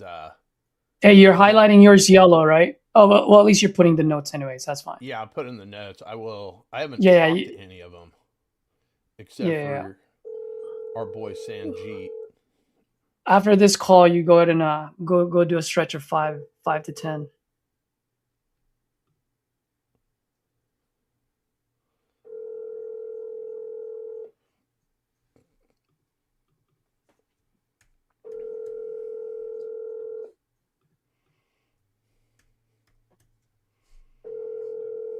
Your call has been forwarded to Go ahead, John. The person you're trying to reach is not available. Oh, come on. Hang on 1 second. Let me get this thing up. I'll call from this burner number. Oh, Judy. Let's call Judy. Hold on here. I reckon. Wrecked him. Damn near killed him. Let's call old fucking Happy Pants Judy. I could already tell this is going to be brutal, but we're going to see what happens. And then that Chris Miller. Okay.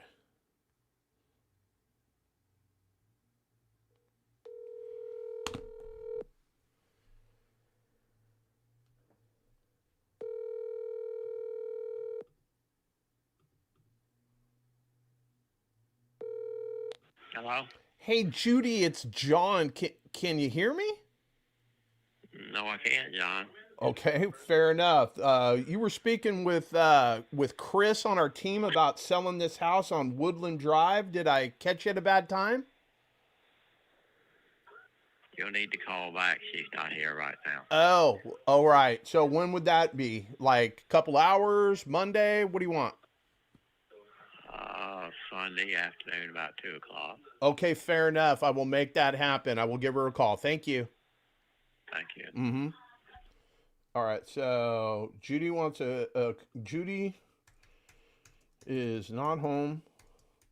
Call back Sunday afternoon at 2 p.m. All right.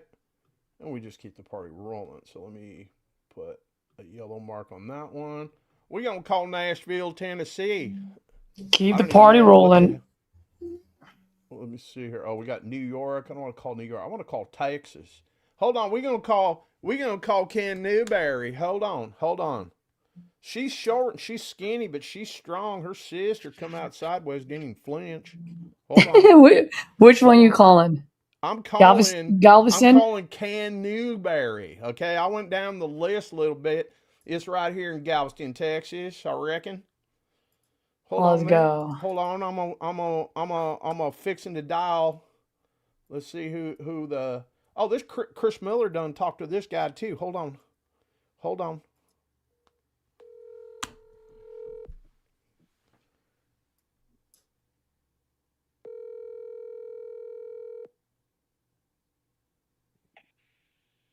Hello? Hey Ken, it's John. Can you hear me? Who is this? It's John. You spoke to somebody on our team, Chris, about selling this property on Jones Drive. Did I catch you at a bad time? I'm driving right now, and I have a Zoom call at 3:10. But I do have a few minutes while I'm driving. Okay. So tell me about what you got going on. Is this a house that you're living in? Like, what are we trying to accomplish today? It's a rental house. Oh, it's a rental house. Okay. So, Yeah. The tenants. And I've just recently freshened it up, made some changes to it, and then I'm getting ready to put it on the market. Okay. So this thing's ready to go. It's turnkey. Is that what I'm hearing? Yep, pretty much. All right. And what kind of rents are you guys getting in the area? I'm trying to get all my ducks in a row here to see what we can do. I was getting $1,250 a month for it. $1,250 a month. Let me grab a pen real quick. $1,250 a month. But now that you made the changes and whatnot, can we expect to make more, or is that what the market is right there? I don't know. I wouldn't overpromise. You might get closer to 1,500. Okay. And then what are you looking to get for this thing, just so I know if I'm even in the ballpark of where I need to be? 265. 265. Okay. Is that what your realtor told you? Like, where did that number come from? I'm just curious. I'm not saying it's wrong. Comps. Okay. Yeah, I'm just looking. Let me see. Let me get down here. Zillow. The A in Zillow stands for accuracy, but Zillow thinks I can get 3,200. But you don't think that's realistic, huh? I don't think it's realistic. Okay. Now the last tenants, like, were they paying good? Like, oh, they paid great because they paid a year in advance each time. Oh wow! And then what happened? They were building a house, so and they were there 2.5 years. So they paid for 1 year up front, and then they paid for another year up front, and then they paid for 6 months. Gotcha. So, now is this, I'm looking at various sources. Is this a 3-bedroom, 3-bath? I'm showing different numbers on different sites. 3 bedrooms, 2.5 baths. 2.5 baths. Okay. 3 and 2.5. Okay. All right. So I don't need any repairs. I would just come in. This thing's ready to go. Yep. As a matter of fact, I just put a water heater in it. Okay, so the water heater has been replaced as well. Okay. Yeah. All right. And I know you've only got a few minutes before your next appointment, but how soon are you looking to make a move on this thing? As soon as possible. Okay. So if we came in all cash, like we could close in 10 or 14 days, that would be okay? Yep. Okay. Okay. Now, do you need a 1031 out of this into another property, or you're just going to No, I'm not. Okay, you're just going to put that money in your pocket, what, head off to Vegas, put it all on black? What are your plans with the money? You going to go buy something else? Definitely not going to put it on black. All right. In Vegas. All right. Funny. I was just checking. I only put it on red. What can I say? I like that. I like that. There you go. Got you back. Yeah. So, I mean, I've got to run some numbers and whatnot. In full disclosure, I am calling you from the communist country of California. I am jealous that you live in America. I hope to visit there one day. But we do buy in Texas. I've got 3 of them under contract right now. Let me ask you this, because I know your time is short. If I could come in and buy this house, and I'm not saying I can yet. I'm going to look at some of these photos and whatnot. But if I could pay all cash, cover all the closing costs, we don't have to worry about a realtor, anything like that. What's the best you could do for me today, my man? I'd have to crunch some numbers for that. Okay. Okay. But yeah, I mean, we can be, quick and easy, come in 10, 14 days. It mainly depends on the escrow company, right? And how quick they can get me a title report back and whatnot. And then my one last question is, like, if I wanted to get in to see this property, how would we do that? Is that something you can just meet my, my investor, or not investor, one of my investors on my team that could just walk in and take a gander? Yeah. Okay. Okay. And what's your availability? I could have someone, I have employees, so I could have someone meet someone there. Okay. So you're not in Galveston? Where are you located? I'm in Houston. Oh, you're in Houston. Okay. I got you. I got one in Dallas right now. All right, let me run some numbers, but you told me 265. So, I mean, if I sent this back to the nerds in the back that are going to crunch the numbers and whatnot, and they came back at, I don't know, somewhere right around 200, what should I do? Should I not even call you back, or what?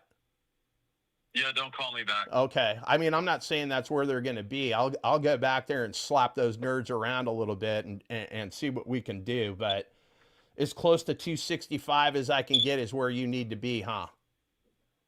Yeah, and then I would look at numbers, for covering all the closing costs and everything on it. So we'll see.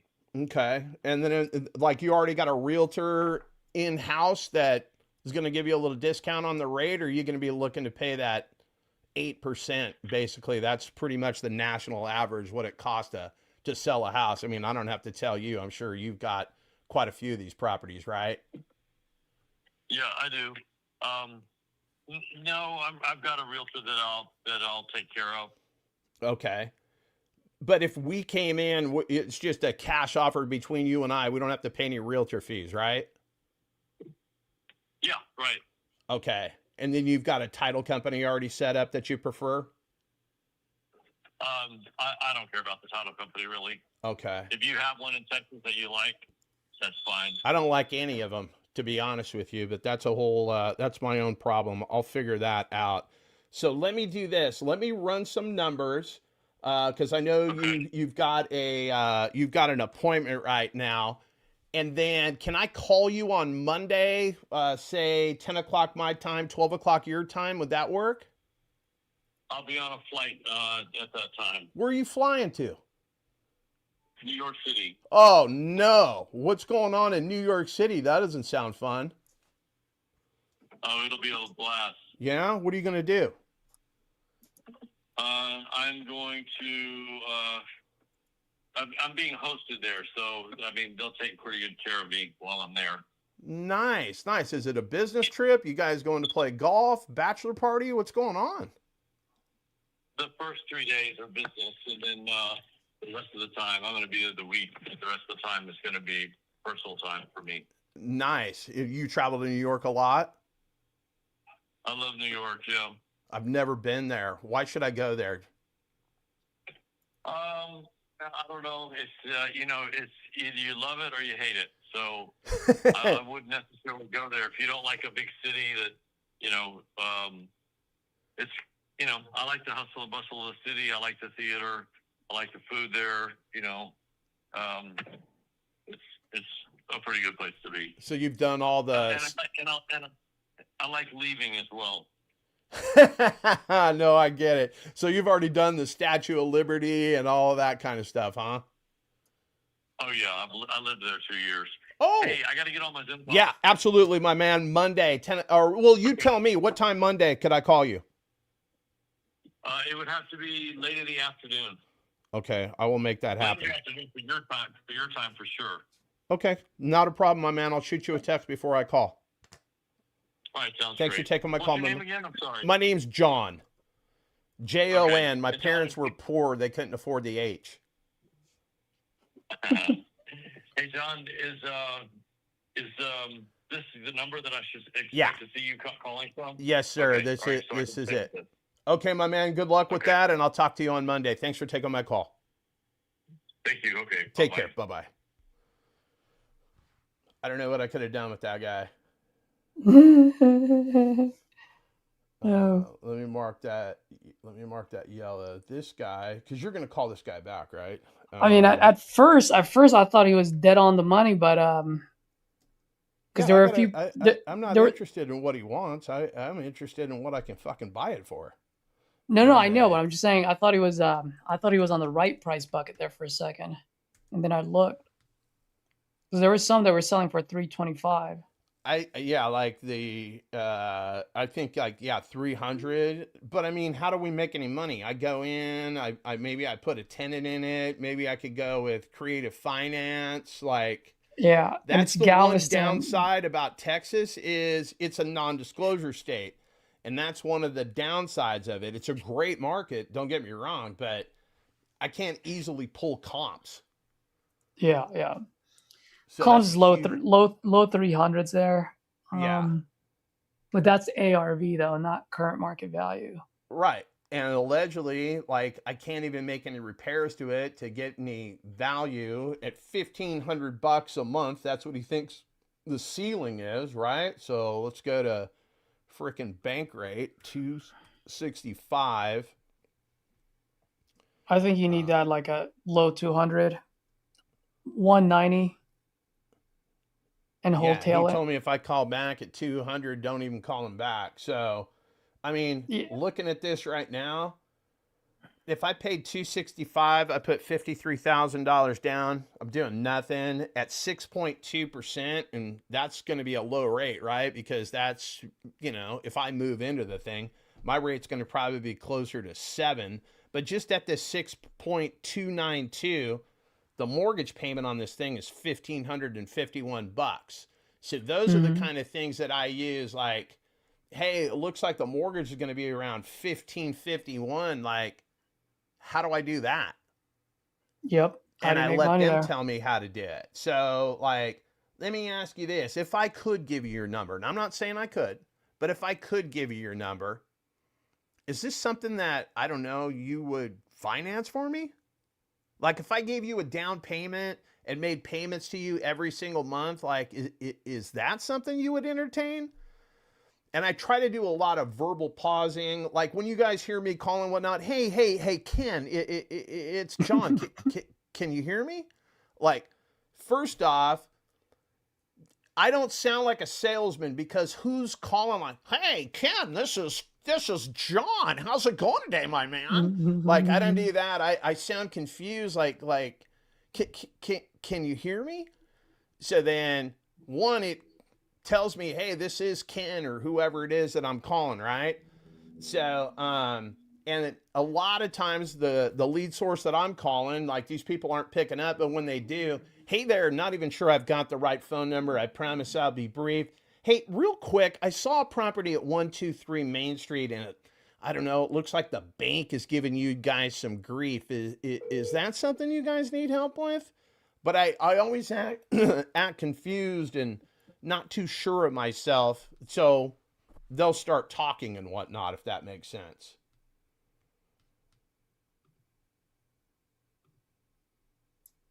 Oh, it does make sense. Trying to call Memphis right now.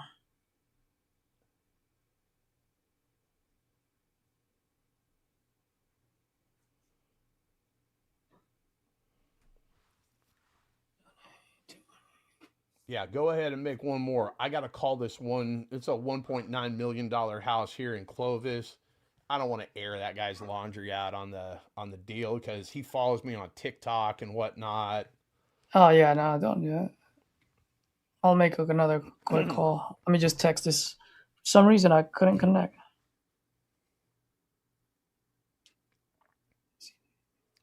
But yeah, the connection rate pretty good. I just didn't get anywhere with the motivation, except for my boy Sanjeev.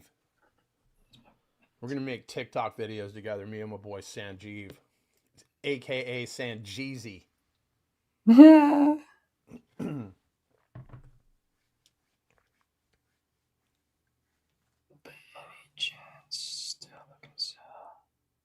This is a good one if she answers.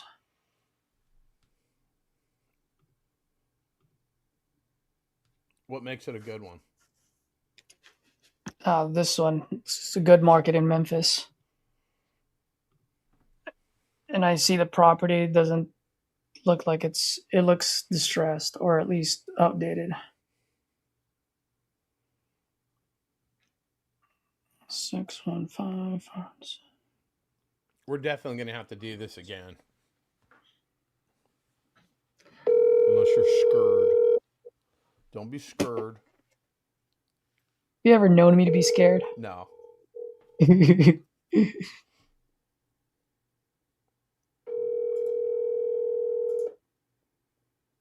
Hello. Hey, hello? Yes. Yeah, is this Chad? Yes. Chad, good afternoon. My name is Caesar. Just calling about your property on Stratton Avenue.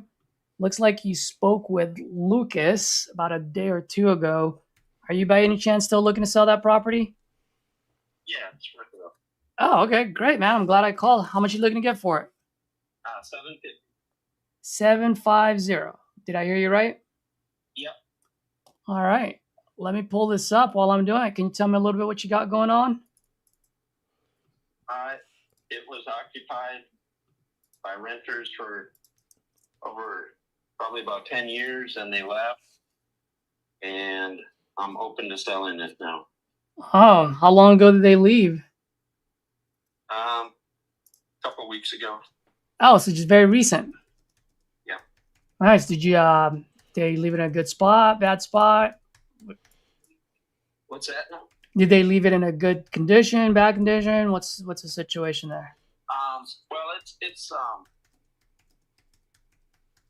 lived in, and they were just a bunch of bachelors, just were living the Nashville lifestyle. Yeah. Nash Vegas lifestyle. Was it like the Lamb de Kai Animal House? Almost. Almost. But they were good guys. So yeah, I'd probably put it in fair to mostly poor condition. Okay. And how much were you getting for rent when they were there? So I don't believe I ever raised the rent on them because they were kind of there through COVID, and then after COVID, rents really softened, and here in Nashville, and I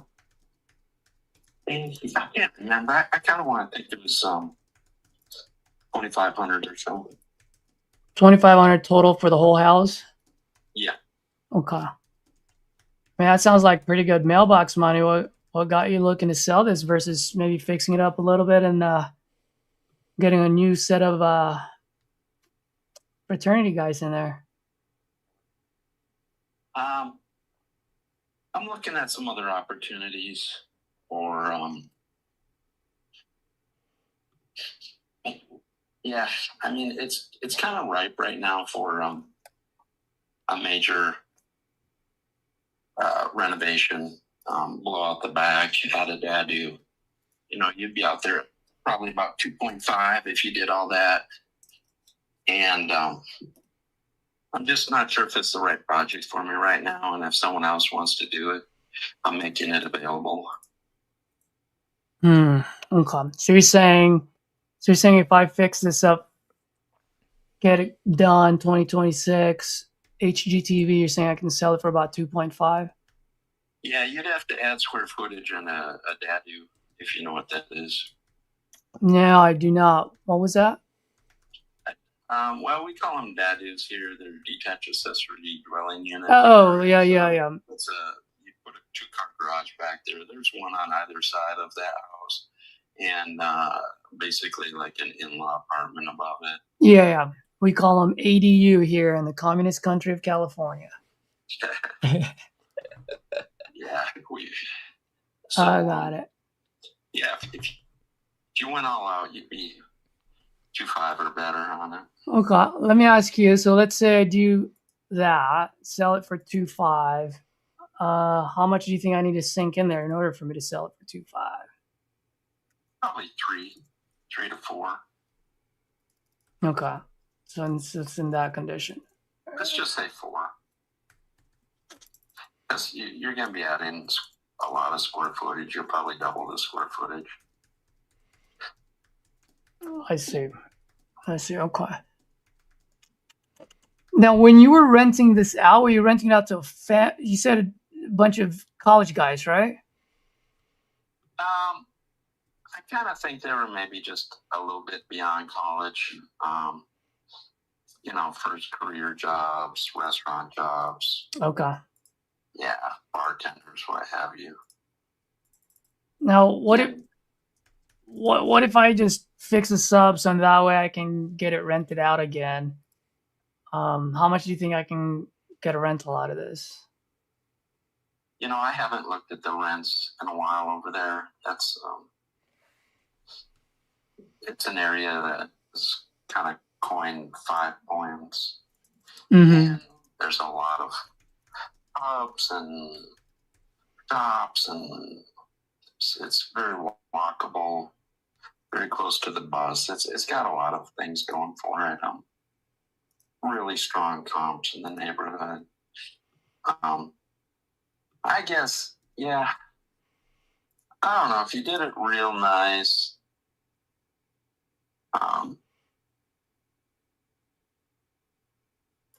Maybe like 35, I guess. 35. Okay. And if in order for me to get it to 35, and by the way, I'm only asking you because you know this house very well, you know that market. I mean, how much do you think I need to sink in there so I can get it for a 30? You know, get it out there for 3,500. Yeah, to dress it up right and to keep the character. So it'd be kind of a blend of leaving things, but yet doing things in the right way. Probably 25 to 30. Just to get it rent ready, huh? Yeah, I mean, if you want top market rent, you're gonna have to put something. You know, that gives you some cushion there for overruns and unexpecteds and stuff. Okay. Let me see here. I'm just looking at some of the properties in the area. By the way, you mentioned something earlier, and I'm always curious because from an investor, I'm always looking for opportunities. You mentioned you're selling this because of an opportunity you're looking at? Right. Yeah, so that opportunity is there's a hard money lender I know, and he's trying to put together this deal where the builder is basically he did the build with hard money, and the project got dragged out for several reasons, permitting. I think the big one was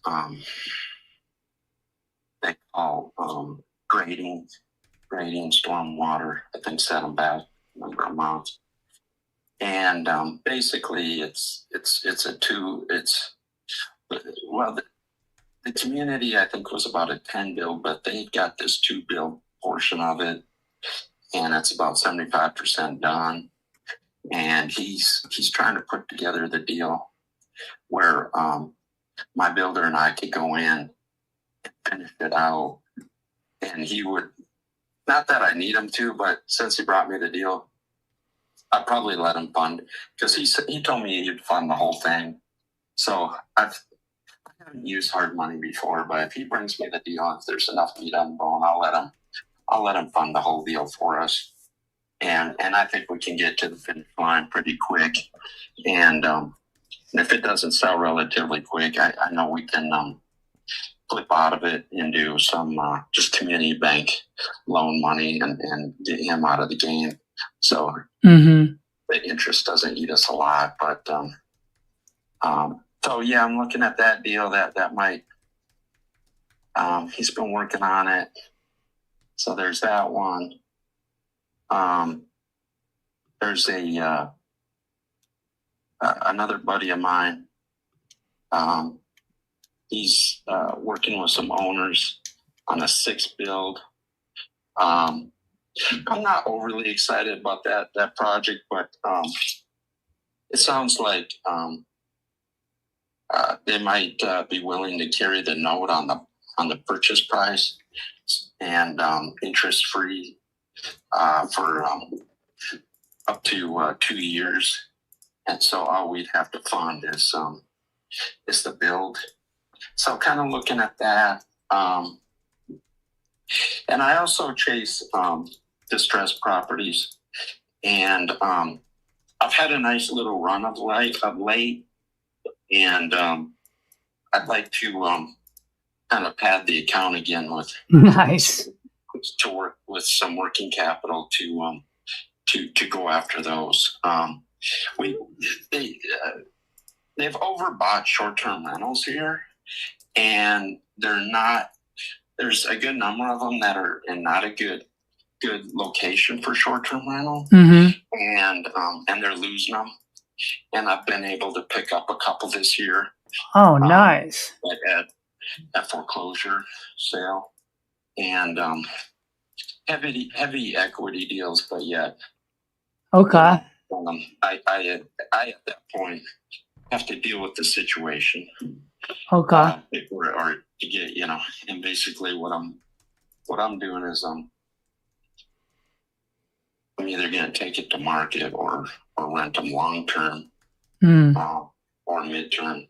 I might try the midterm market. I've never done that, but definitely not short term. I've never. Now some people are killing it in the short term. I'm not saying it doesn't work, but it's been there's too many of them now, really. And if you're not in a great location, it's probably not going to work for you. And I think I'm going to see more of those come to market. So I'm picking up 2, 3, 4-year-old builds at build cost, and that's just kind of the opportunities. Well, yeah, there's this house which it's a great project for the right person. There's a lot of meat on the bone. Like I said, if you did what I told you, there's no reason you can get 2.5. I could show you comps all day long over there. There's a lot of meat on the bone, but it's compared to what I've been kind of snapping up of late. It's a little bit of slow money and harder because you're permitting and it's just a lot of that. And I kind of like to go a little bit faster right now, given the market being a little soft. So that's a long story. Sorry to bore you with it, but I'm always interested, my man. I mean, maybe you and I can do some business together. If you have a full plate and you come across one of those hairy, distressed properties, I mean, heck, wholesale them to me. I'll pay you a little assignment fee for it. and vice versa. I might find a good deal that where I have a full plate, I'll wholesale some of my deals to you. I mean, whether we do business or not on this one, I'd definitely love to stay in touch and maybe we can make some money together. Yeah, I like that. Or even if it sounds like you're not local, being you talk about California, but if you do find something that you want 2 cents on, you're welcome to ask me about it. Again, I'm not an expert, but I've been in this market doing this for 25 years, so I do know a thing or two around here. Absolutely. I mean, you sound like it. And by the way, just to let you know, and I always tell folks this anyway, it's just whenever I do buy properties outside of my market, I do partner with local investors. And just because I always want to make sure I have a set of eyes on my projects at all times. So maybe one of these days we can partner up together. I like it. Yeah, I do work with some partners. Pretty selective, but yet I'm open to it for the right project. So yeah. Absolutely. So for this one, let me ask you, I mean, this one is, what's more important to you, just speed and convenience to be able to free up some capital so that you can deploy it to your projects, or maximum value on this one? Well, I don't need the capital. I want the capital, obviously, like everybody, but I don't need it. So I'm really gonna hold out for that number. It's a fair number. It's right about where Metro, the county has it assessed, and I think if I put it on the MLS, I probably could get more, just because there are people that really love the homes, those older bungalow homes in those neighborhoods. They prefer that over new construction, especially a lot of people that are coming here from other states and stuff. They want to live the Nashville lifestyle, and it's in these early 1900s homes where they're just full of character and quirkiness, and but anyway, so yeah, let me ask. I know there's enough meat on the bone for the right person, so I'm not coming off that price. So it's either going to sell at that, or I'm going to send my guys. I mean, I'm going to send my guys in there to get it rental ready again. It's just they're just 3 projects deep right now, so I've just been telling people about it, that it is available. So. Well, let me ask you a question. I mean, if we were to make a deal here, if I were to take this on, I mean, how quickly do you want to close? Like, what would be the ideal solution timeline for you? I've got some flexibility where I can work with you on, what you need to be done. I mean, the title work can be ready in just a few days. I mean, if you wanted to move fast, so that's that it's really up to the buyer and what their time frame is of putting together the funds or what have you.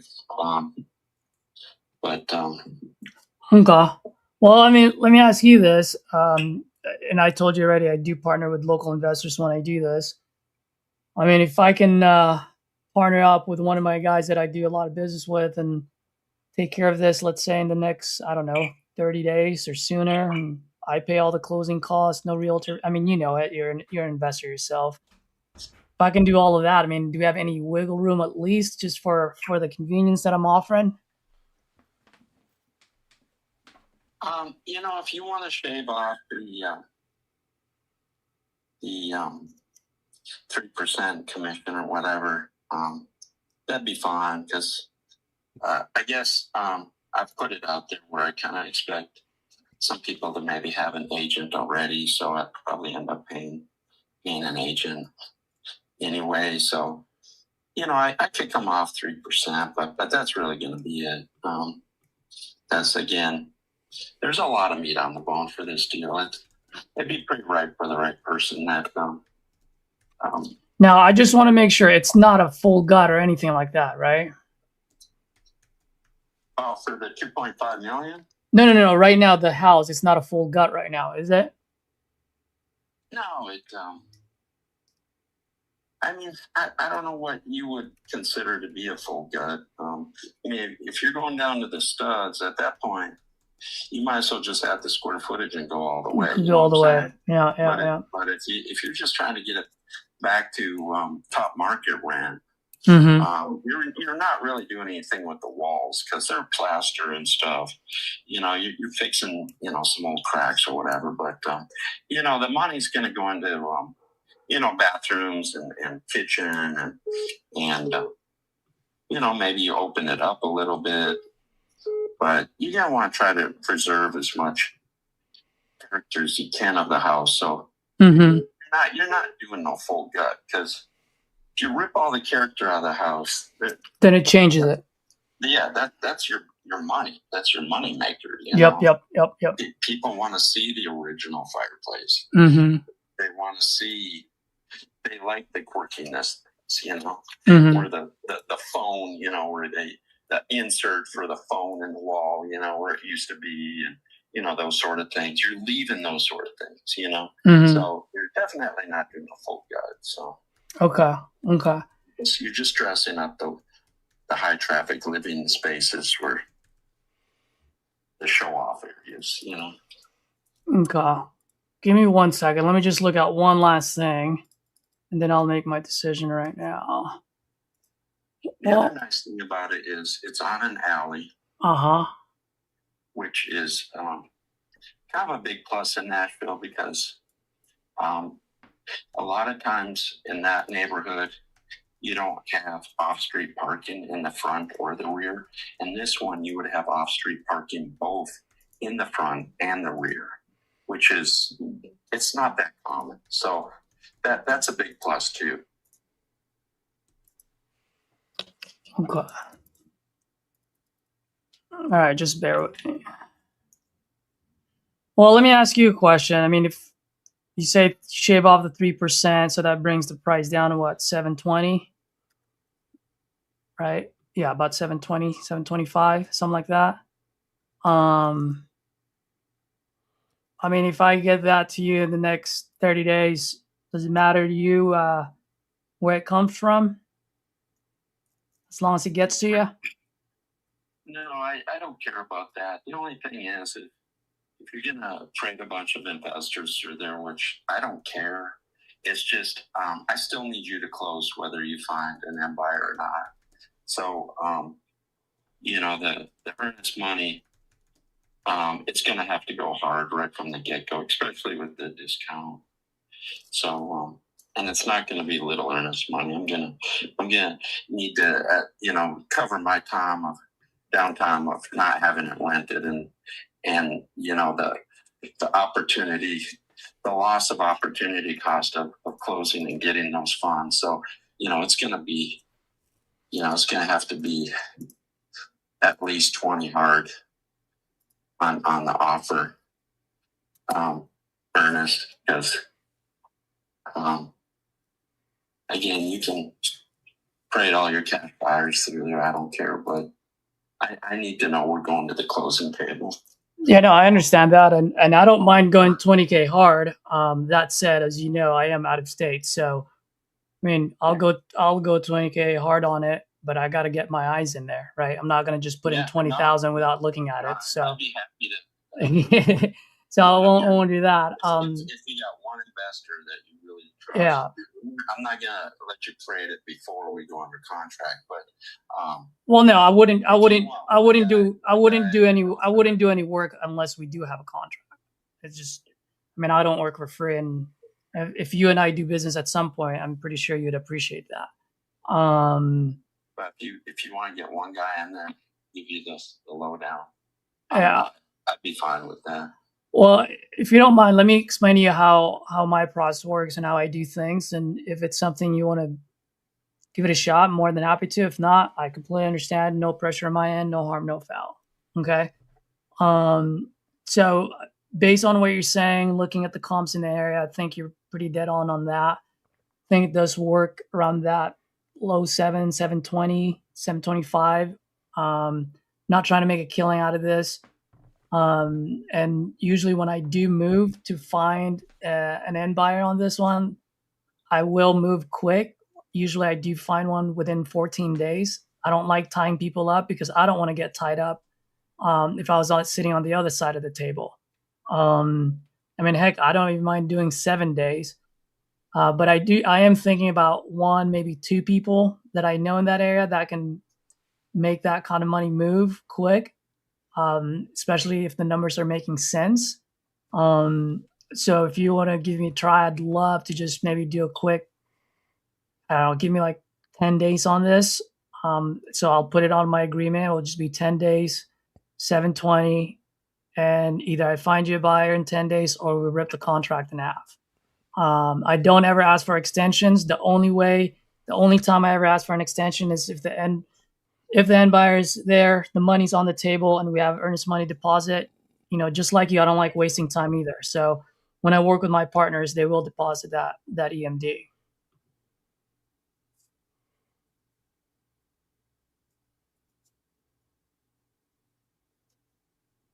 Yeah, I'd just have to see your agreement, and if you want, like I said, if you want one guy to take a look at it before we go under contract, I'm fine with that.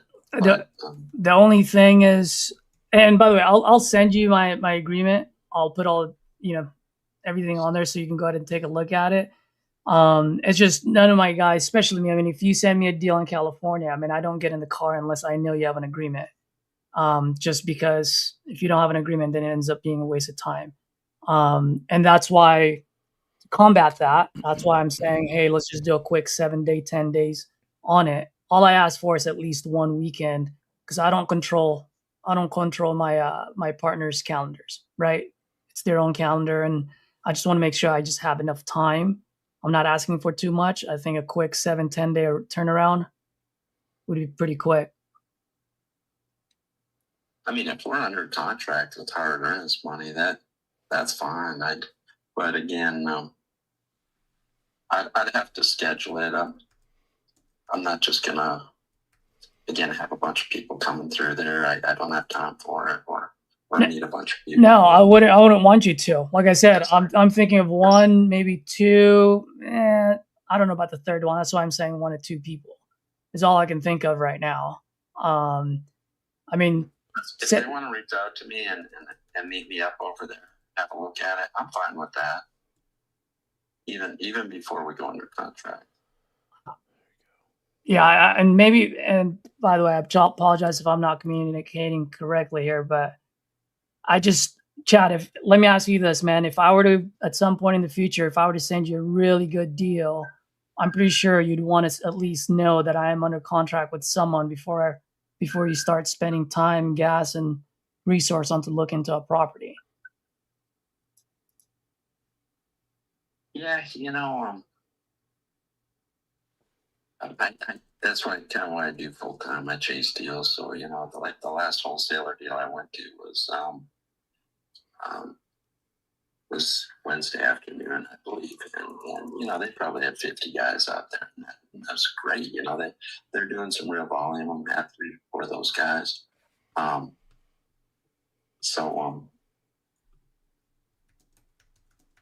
don't know if that.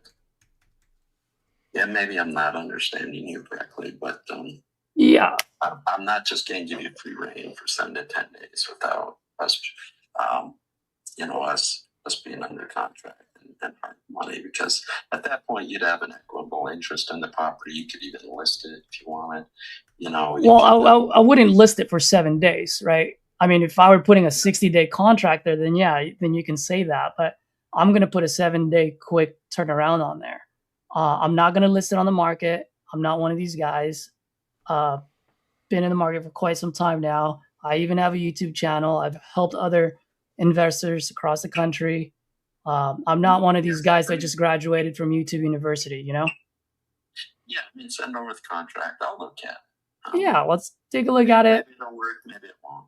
Yeah, you never know. And I'll send you a couple of my videos where I interviewed a couple of investors just like you. And there's for example, there's this guy in New York. He's got a triplex in the middle of a golf course, and his realtors, he tried 4 realtors and couldn't move it for 2.5 years, and I moved it in 7 days. So I do have the network, I do have the reach, and like I said, I'm only thinking about a couple of people. And if we do move forward, and as soon as I do have that end buyer, that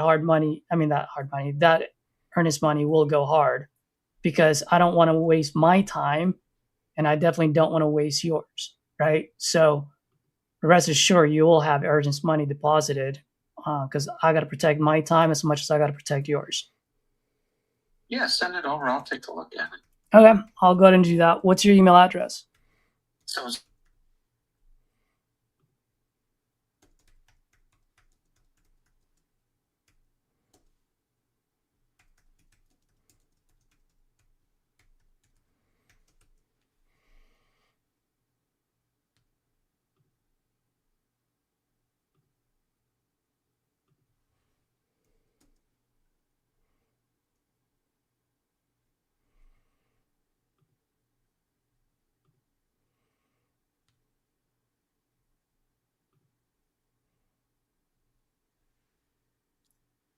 no. Oh, okay. I haven't taken it to any of my wholesaler networks. It's just something that someone randomly calls me on it. I'll let them know it's available. Okay. Well, let me send that over to you. I know it's Saturday. Want me to touch base with you tomorrow or Monday?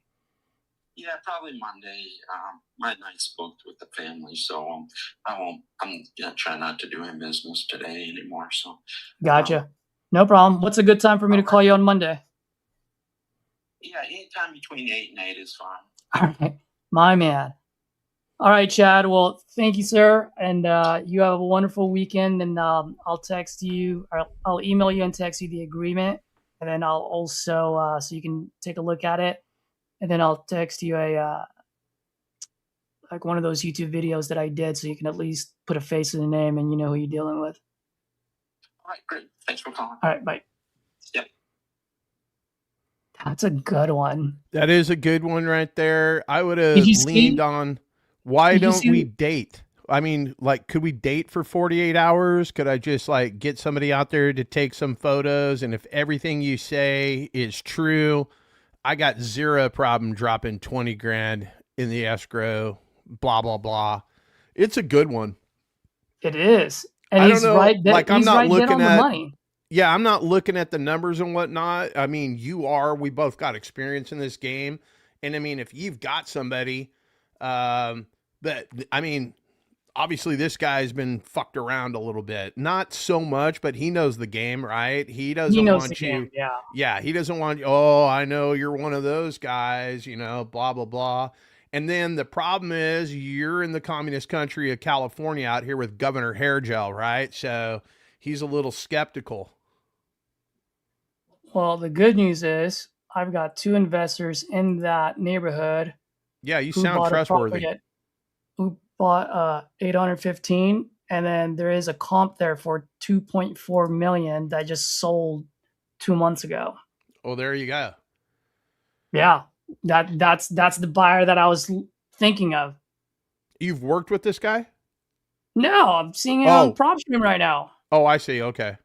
Yeah, he just sold it for 2.4 million. It doesn't say how much he bought it for. Right. But I mean, this guy's dead on. I mean, at 2.4, you put in $400,000. And this is in Nashville? Mm-hmm. I got somebody. You know Matt Duke, don't you?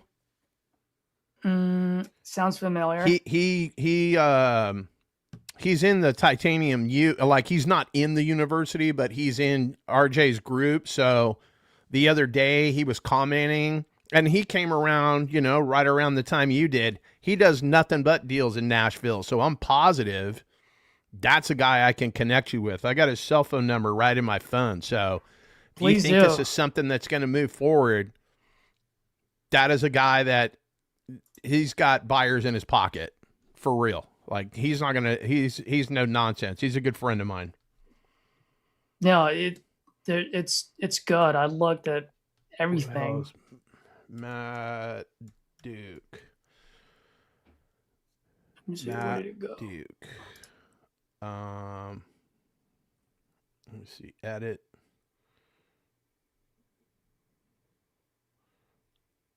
Yep, see 2.4 right there. And I don't know, like I try to make comments on YouTube and it's like telling me, oh, we think you're spam, et cetera and so forth. I'm like, I love this guy. Like what the hell is the problem with that? I have no clue. Hold on. I'm putting what is this guy's name? Chat. I'm going to do it right now. Matt Duke. Matt. Yep. But just tell him, hey, Mott said this, that, and the other thing, or John Motzenbacher, whatever you want. I am the man on the streets. But I got to call a client right now. So I got to tap out that I'm not done with you. Okay. Like we need another session here and whatnot so I can show everybody what's up. But I'm not a fan of paper leads, but like, I mean, we're getting a hold of people. We're getting a hold of people. I mean, the one guy told me he's not ready for 6 months. Then you tried to do me dirty with our boy Sanjeezy, but that's okay. I'll deal with Sanjeezy. Yeah. Well, I had that one call earlier with the one that wanted 750, and I told him I would need to be in the 500s. Mm-hmm. I mean, it was a long call. That was a good one. I thought so too. Yeah, that was a good one. But this last guy, like, he knows the game. And if you're looking at the numbers, I mean, if you got it, I'm telling you, Matt Duke, if you don't already have it, Matt Duke's got your buyer in his pocket. I guarantee it. Mm-hmm. That's his yard. Just like if you had something in Fresno, California, I got your buyer in my pocket, period. So reach out to Matt Duke. He doesn't bite. He's in Kansas.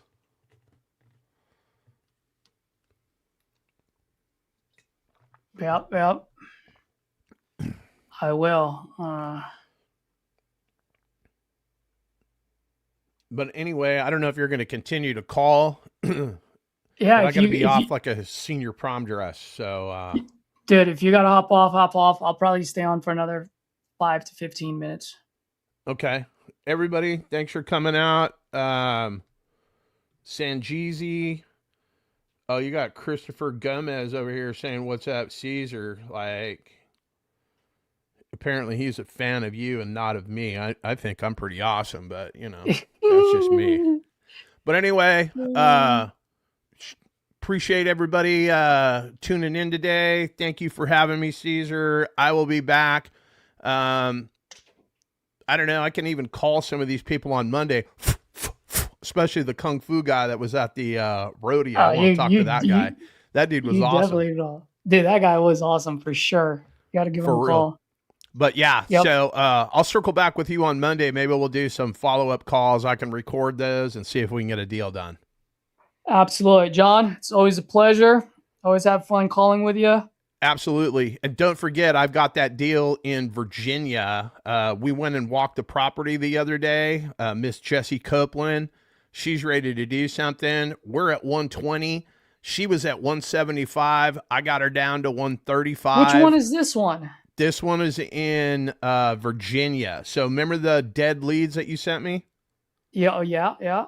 That was one off of there. And this lady has got multiple properties, but she can only sell 2 per year because of the tax situation. Well, I got a solution for that too.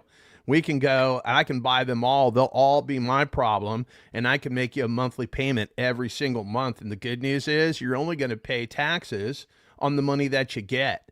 And I'm not saying we're going to do this in perpetuity. I'm just saying we're going to do this for right now.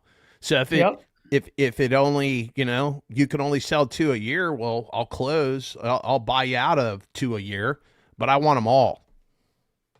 So I'll get that done. I've already got the buyer. I have the largest cash buyer anywhere in Virginia, period. That's not even up for debate.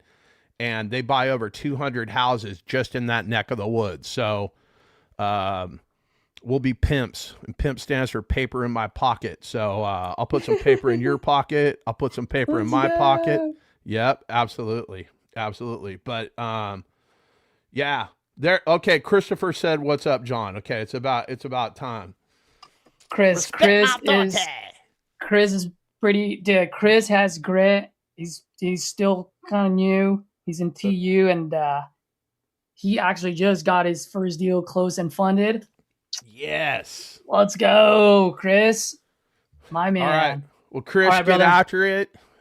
Caesar, get after it. Everybody else, get after it. Don't sit here and get analysis paralysis. Get your ass on the telephone. You don't need a script. You don't need anything but to press those numbers, get a seller on the phone. And here's the best part. Once they tell you whatever it is, you can hang up and say, hey, I got to talk to my partner, and you can reach out to Caesar, and Caesar will show you what else you could have done in addition to what you did do.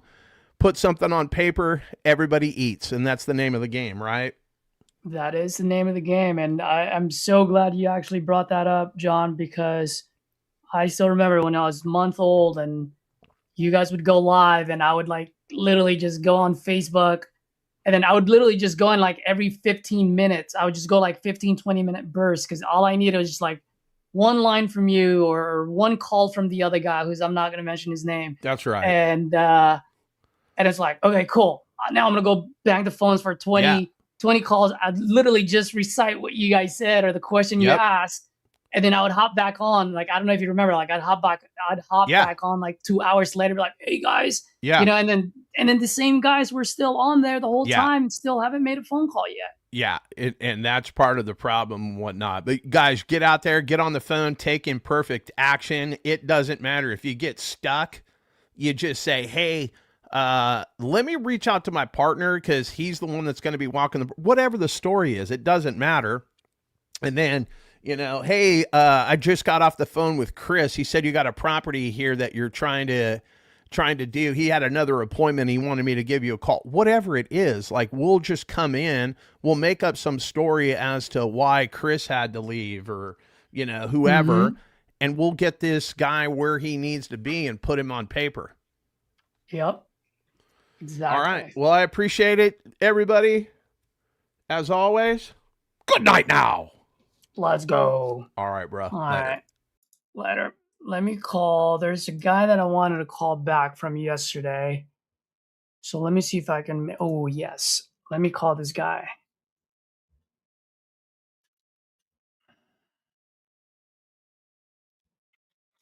Guys, stay on if you guys are still on here.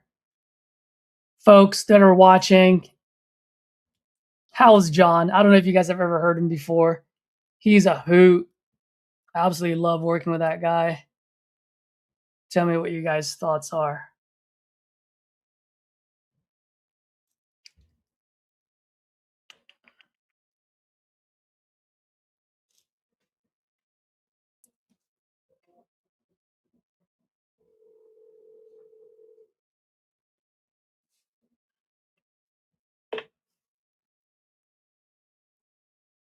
Hello?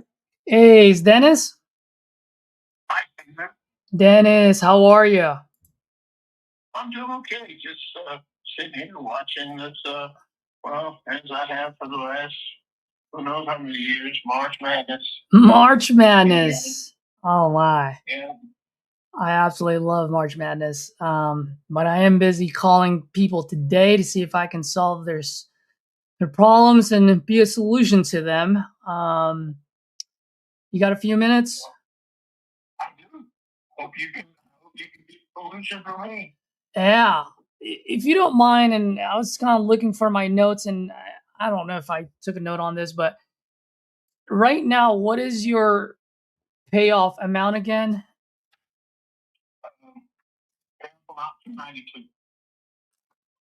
$292. Is that what it's owed total? $292?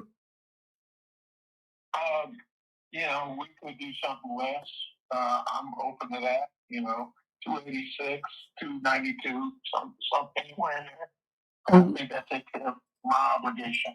And, you know, it's something I may be able to present to them, and they may take a little less. I don't know, or it may be a lower amount, but I think it's at least 286. Okay. That's why I was saying 292, just to be on the safe side.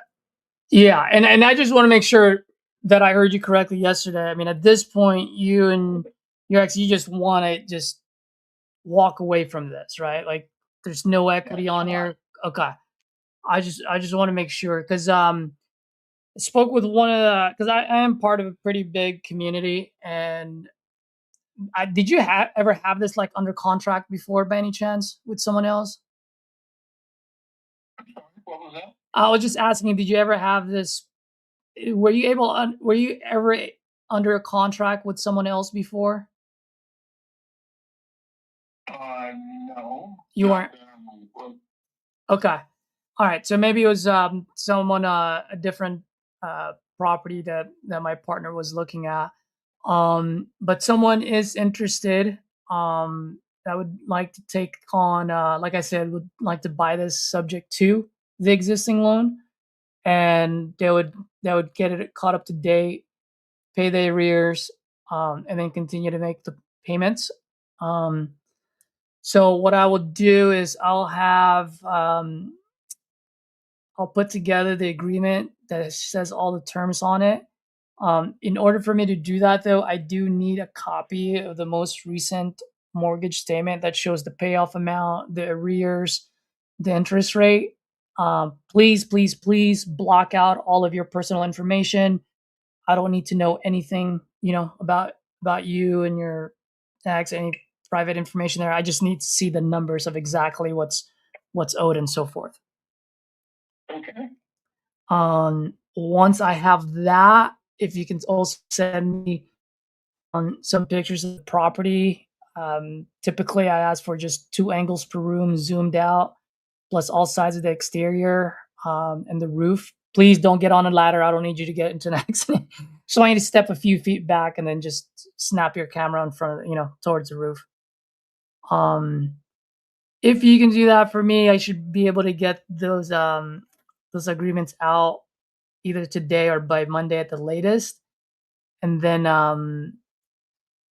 just give me a few days, and then I would probably send my guys out there sometime next week. And then we should be able to wrap this up pretty quickly for you guys. Okay. All right. I'll see what I can do. I'm gonna go in there sign on to see what I have from the mortgage company, because I believe they sent something to me, and I didn't see it on my phone.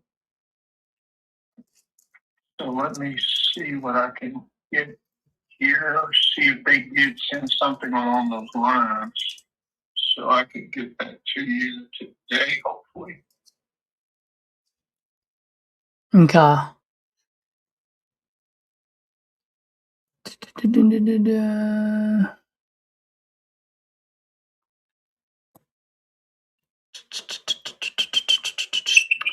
And then as far as getting my guys to go in there to take a look, make sure everything checks out, what's your schedule like? Are you working, or what's the situation there? Yeah, I'm going to be working. I have jury duty on Friday, so I got to see how that goes. So it might be next Saturday before I can even be free. Oh, wait, you said you have jury duty this coming Friday? Yes. Okay, what? Work Monday through Thursday. My schedule is early morning. I can get up by 4 to be at work by 5. So, yeah. And then I'm not done until like 7. Oh, you got 12-hour shifts, huh? Almost. Holy moly. So you don't get home till what, around 7? Yeah, usually, just about. Okay, so I'll let my guys know to do the walk on like next weekend, Saturday, Sunday. Yeah. Okay. And then and I know you still live there, so let's say assuming everything checks out, we're good to go. I mean, when would you want to close? How quickly can you move out of there? Like, I want to make sure that you're totally fine and taken care of. I will be out of there as quickly as possible. Okay. So if we do like a 30-day close or sooner, you would have no problem. Just you'd be able to deliver it vacant. Am I hearing it correctly? Yes. Okay. All right. And if we do like a 30-day or sooner close, that would be fine, right? Yes, that would not be an issue. Okay. Where is that email? Oh, there it is.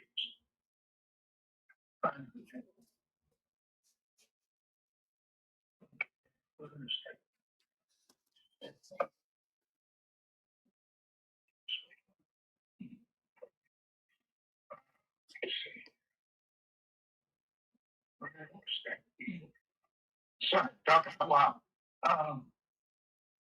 But when I know I saw this thing, oh, here, let me see here. On the laptop, I may have what you're asking for. If you want, I can text you right now, Dennis, so at least you always have it. Would you want me to do that? Would that help? Okay. The interest is 4.375. Uh-huh.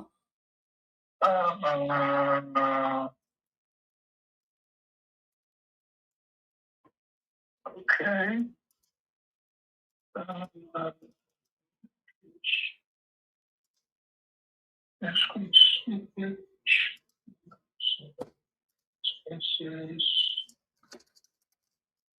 Okay, this is their payout quote. I will send this to you. Mm-hmm. Yep. And it's better. Well, unless this is their. Like I said, I'm not looking to make any money. I don't care. Just get out. They're saying the amount to take the loan in full is $276,402.52. So that's better than $296. What? How much again? I'm sorry. 200 what? $276. That's what they're saying. The payout quote. That's the payout quote that they sent me. Okay. I don't know if this is what they sent me. How long ago was that? This was Tuesday. Oh, so very, very recent. This is recent. Yes. Okay. This is what they're saying. All right. So 276. What was the exact amount? 276. That's what they're saying. I'll send this to you. If you were to,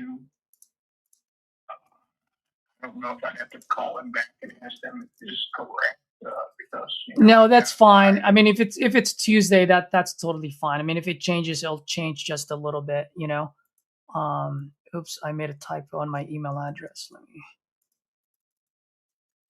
I just sent you a text, by the way. Okay. Matter of fact. There you go. That's my email address. There's nothing personal on here as far as I'm concerned. Okay. I'll just forward this email to you. That would be great, sir. Like I said, I don't, I just want to make sure you're protected. That's why I say if there's any personal in there, I don't want you to do that. There's my name. You know what my name is, so I don't see anything that's the loan information, the loan number, Mm-hmm. the FHA case number, my email. I don't see anything significant that I would need to protect or anything. Mm-hmm. So I will just forward this email to you for your review, sir. Thank you very much. Okay, yeah, as long as that's good, I'm good to go with that one. What's your email? I just sent it over to you. You want me to read it out loud? I can read it out loud if it's easier for you. Yeah, go ahead.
That was Caesar. Oh.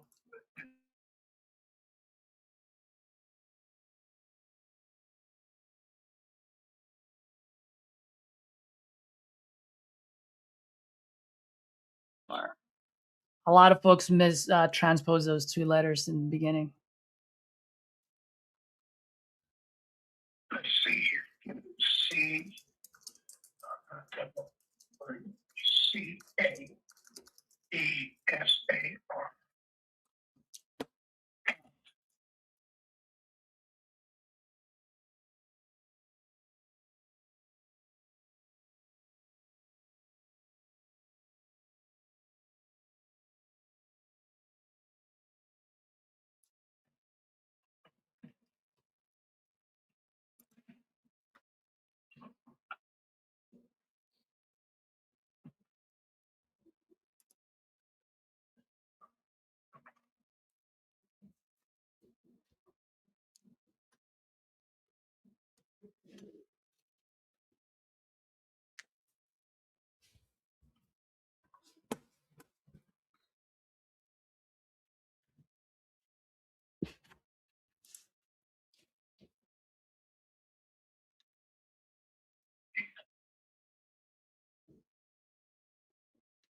By the way, who's winning? Let's see, the two games I've watched, Michigan and Michigan State both won their games. Okay. And, so I don't know who's playing now. I guess they'll show the next game, but I'm not worried about that. But I'm trying to make sure I'm typing this properly to get this to you. Absolutely. Sorry, I didn't mean to. Oh, no, not at all. No, not at all. Not at all. That's no problem.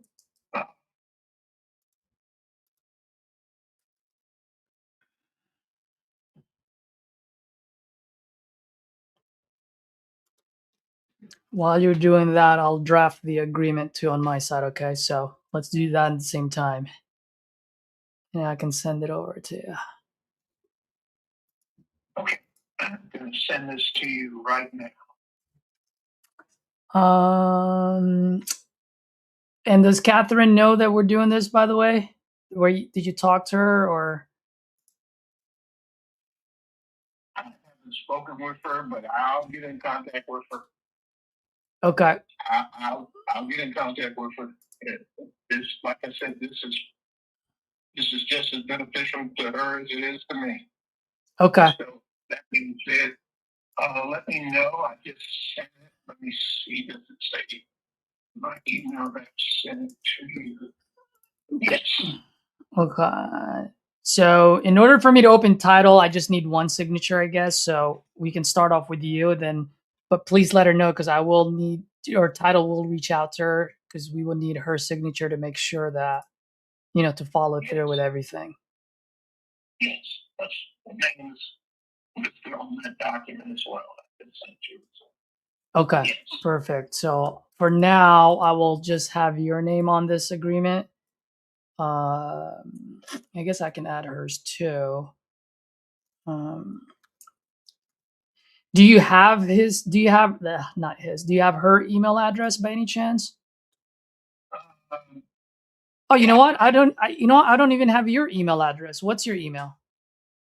Oh wait, you just sent it to me. Never mind. Give me 1 second. Yep. It's Saturday. It's Saturday. Give me 1 second.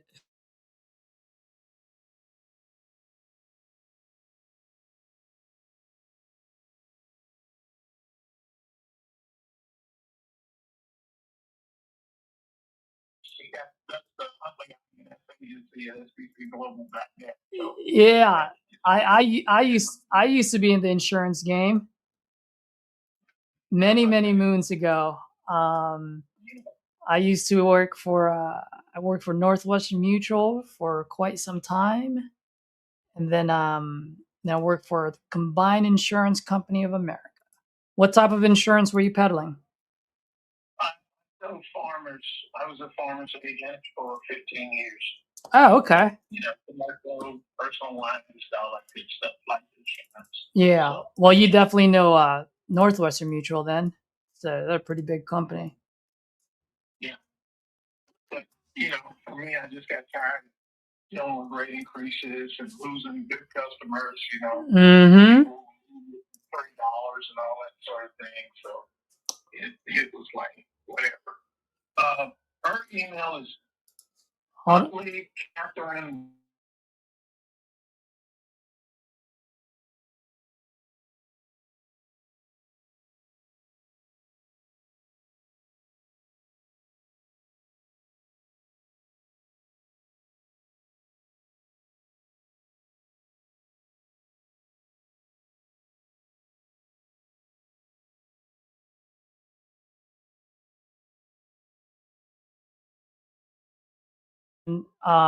Would you want to give her a call to let her know that I'll be sending her a contract? Or will it be better for me to just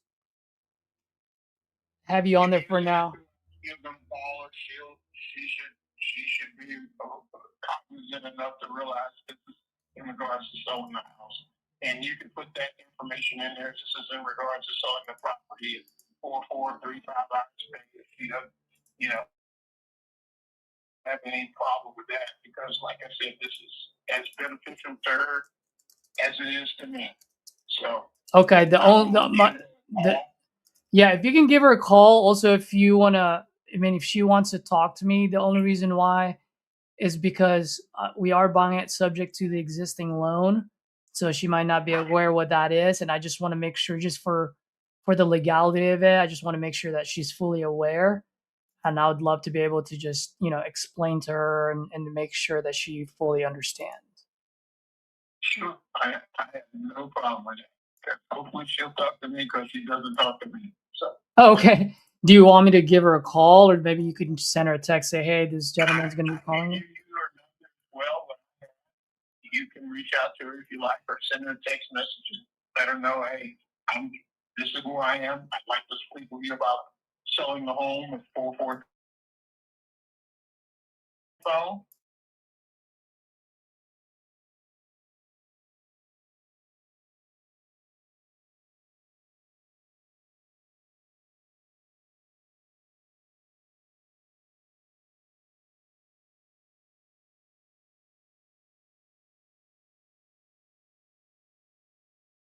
Her a quick text to let her know that I will be reaching out. I'll do that. I'll do that. Yes. Okay, perfect. So why don't I do this? Let me draft this. You know what? Since you're on the phone already, why don't I just do this? Do you mind just let me put you on hold for maybe 2 to 3 minutes while you watch your game? Let me do this. I can at least have you sign, and then I can call her afterwards, and then send her. Her. Yep. No problem. I'm all. Hey, you have my undivided attention, Caesar. All right. Give me 1 second. All right, my friend. You just go watch those buzzer beaters while I do this, and we'll go see. Enjoy and members while I'm watching. Yeah, just put me on speakerphone, so when I'm ready, I can just holler at you. Keep me on phone. I'll keep you on the phone just like I am now. Thank you, sir.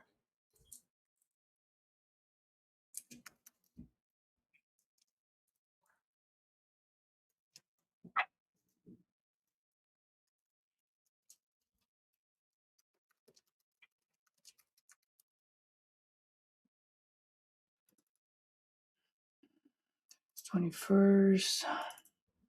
Say 30 days or sooner.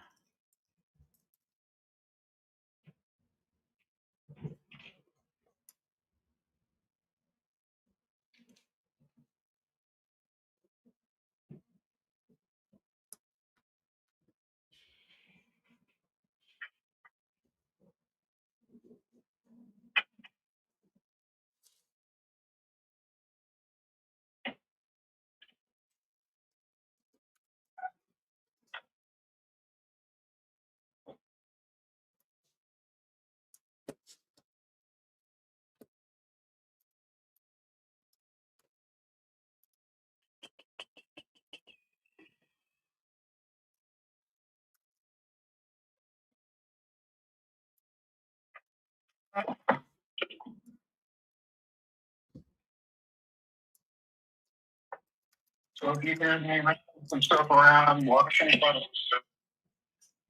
Any good buzzer beaters so far?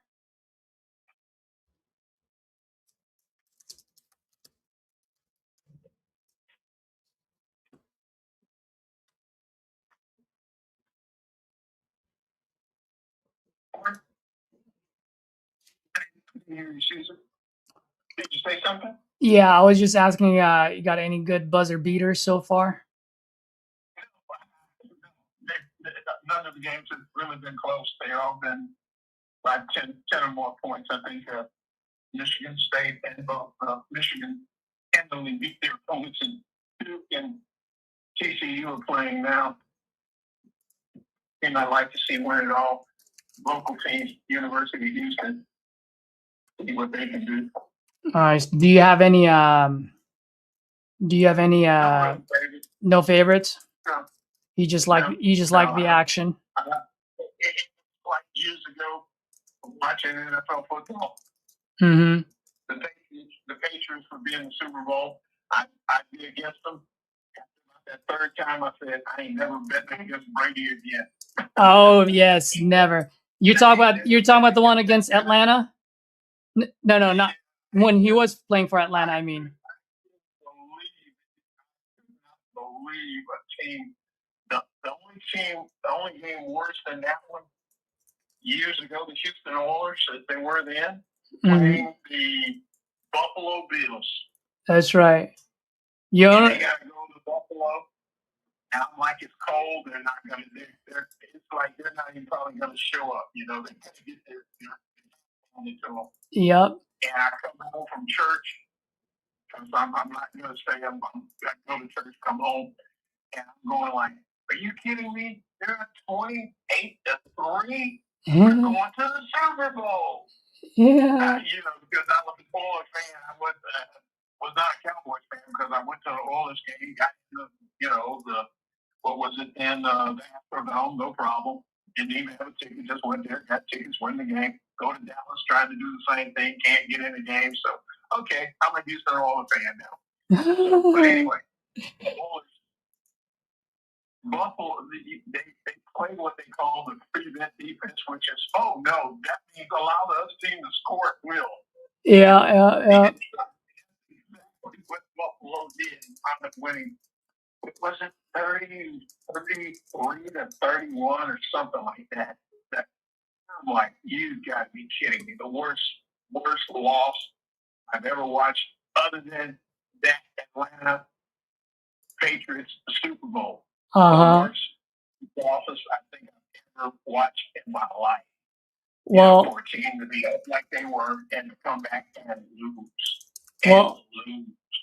Well, I'll tell you this. The funny thing is my dad, bless his soul, was like, who should I bet on? I was like, never bet against the GOAT. So he begrudgingly bet on Brady that day, and he was cursing up and down the storm the whole game. And I'm like, dude, don't worry about it. Like 2 minutes is a whole game for this guy. He's got this. And my dad was like, you're full of shit. And then he was so happy at the end of it. He was like, oh my gosh. It was the best thing ever. No. If he's on the field, don't bet. If he can stand up and throw that ball, don't bet against him. Nope, never. Learn that the hard way. I'm like, every time I was always against the Patriots, always against them. And I'm like, are you kidding me? This guy just won again? After that Atlanta game? It was like, don't ever bet against him. Nope. I don't think I've ever bet against him in his whole entire career. Right. I mean, and he and Belichick did not get along. Nope. That's the crazy part. I was watching a documentary. He was like Brady to pieces. He was Brady. And I'm like, he just went out in 2 minutes and won the game for you. Yep. I mean, he won the game for you. You know. Yep. But we could have done this better. You could have thrown the ball better. I mean, he would have eviscerated Brady. Yep. And you would think like they were best buds. They weren't. Belichick is something else. That's all I can say. He's something else. Great coach, but he is really something else. Oh, he is. Coaches. I mean, I played, high school and college ball, and coaches are funny creatures. They just all are. They're, my coach, he would I wouldn't say he would hate me, but it would be like, what? The guy tells me not to throw the ball. He tells me not to take the ball out or throw the ball, inbound the ball. And so nobody's coming to get the ball. And I'm like, the ref's in there counting. And what do you want me to do? I jump in, throw the ball in. So, eventually we call a timeout or whatever. And what does he tell me? He chews my ass out. I'm like, but somebody was coming to throw the ball in. What do you want me to do? I should have done what he told me to and not touch the ball. Just went off the floor and just say, the heck with it. He told me not to take the ball out. Absolutely. But, it was just crazy. You chewed me out because nobody was coming to take the ball out. Everybody's going up the court, and trying to go up the court. I'm looking. Well, nobody's inbounding the ball. Exactly. I gotta go back and throw a ball in. So, anyway, but coaches, they're just, you love them or you hate them. That's all I can say. That's right. That's right. Well, Dennis, I actually just emailed it to you and I also texted it to you. So if it's easier for you to open the link on your phone, you have it there. Let me know once you have it open and then I can quickly go over it with you from top to bottom. Okay, let me take a look. It should be here. My laptop's up. Try that.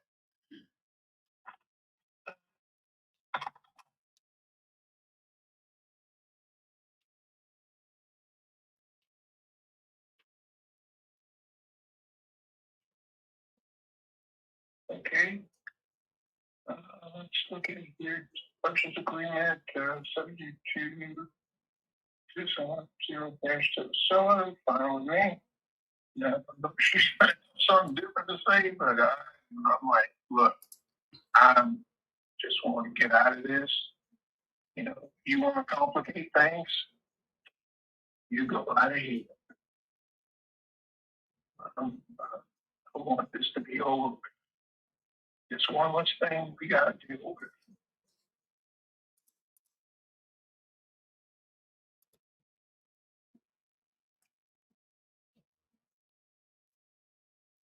Let me know once you have it open and I can. I have it open now. Let's see, I'm going to start contract for the purchase and sale of real estate. Today's date, 3/21. My laptop in for that battery, backup battery. So I can't get to do right to know what we need this. Get it plugged in.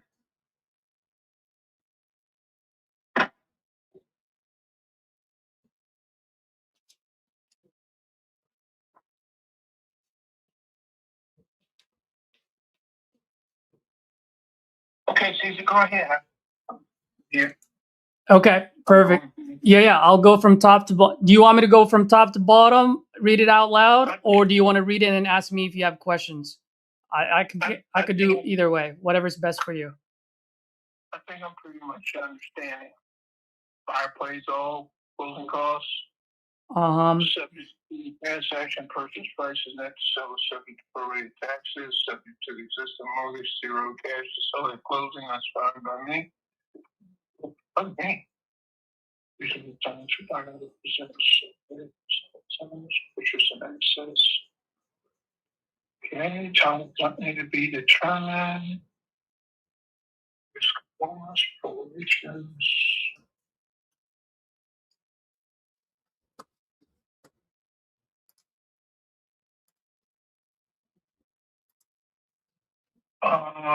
There's I'm sorry? I was just thinking, what about the, oh God, homeowners association? The homeowners association. What do you mean? Do you owe any money on the HOA or? Yes, there's, I think it's $600 or something like that. I have to get in contact with them. Oh, $600. Okay. All right. As long as it's not in the thousands, but $600 that should be fine. No, and that's only because, you know, we didn't pay it on time. So, Okay. I mean, if that's something you don't agree to pay, that's fine. Like I said, we're not taking any money or anything. So Yeah. I'm waiting for clean slate. That's all it means because we're back. So yeah. Absolutely. No problem. Thank you for letting me know. Now I'll make a note on it. I'll let my partner know. Something. I'll get a statement or something from them. Yeah.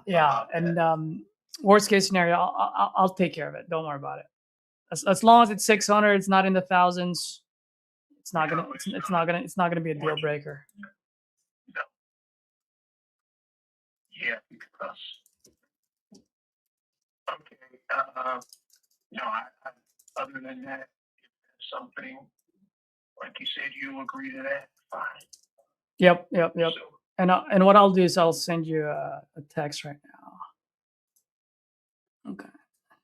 $600 HOA.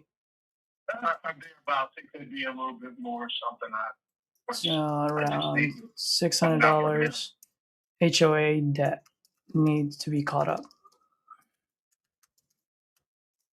It could be that. You never know with them. It could be any fees on it. Okay. I mean, once we open the title, and then we'll figure all that out. And if it's something that's astronomical, I don't think it's gonna be a problem. I mean, I'm 90% sure. Okay. Obviously, I don't have the exact number, so I can't say I'm 100% sure, but I'm 90% sure that shouldn't be a problem. Well, I have to look, and if I find something, I'll email it to you what that is. Absolutely. Thank you, sir. I do appreciate that. So it looks like you said you signed it already. Okay. If you don't mind, just I know you don't want to talk to her, but if you don't mind, just maybe just sending her a quick text. Just say, "Hey, Caesar from a 415 number will be reaching out to you about about the house," and then I'll give her a call today and make sure I can get her.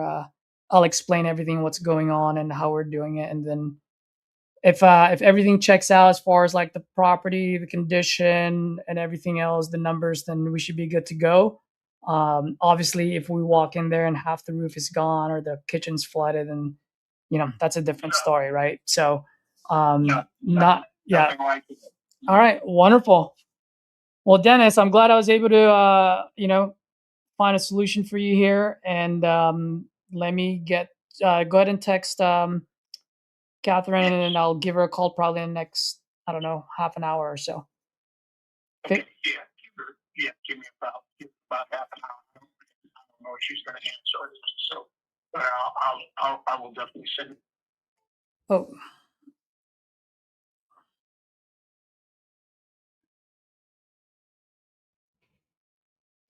Dennis. At the voicemail box. Huh.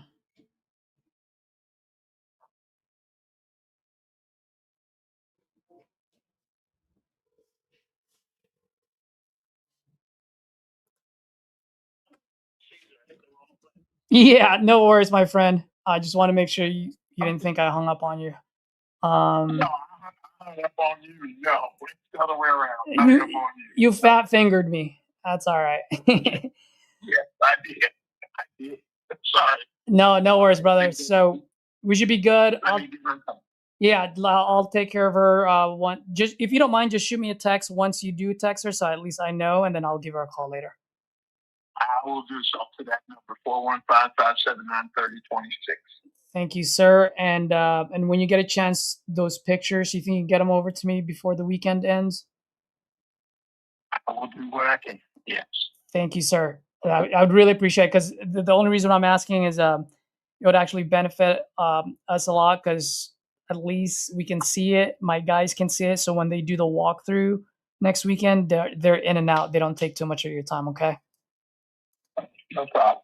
All right. No problem. Yeah. But if you can get them to me by tomorrow, Monday at the latest, I would really, really appreciate that. Will do. Okay. Thank you, Dennis. You have a good one. Enjoy the rest of March Madness. Sure will. Thank you. All right, brother. Bye. Bye. All right, folks. First contract signed. These are the leads from good old Streamliners. I think we have Ahmed on the line. Ahmed, can you turn on your video? Are you here? Are you not? Oh, look at this guy looking fresh. Hey, man. How are you? Doing great, man. Doing great. How are you? All good. What about the leads? The leads are good, man. That's okay. All right. I mean, so far. So for the folks, well, actually, before we go over there, man, Ahmed, please introduce yourself. Let folks know who you are, how we met. All right. Talk to them. Hey, guys. So this is Ahmed. I'm CEO and founder at Streamliners.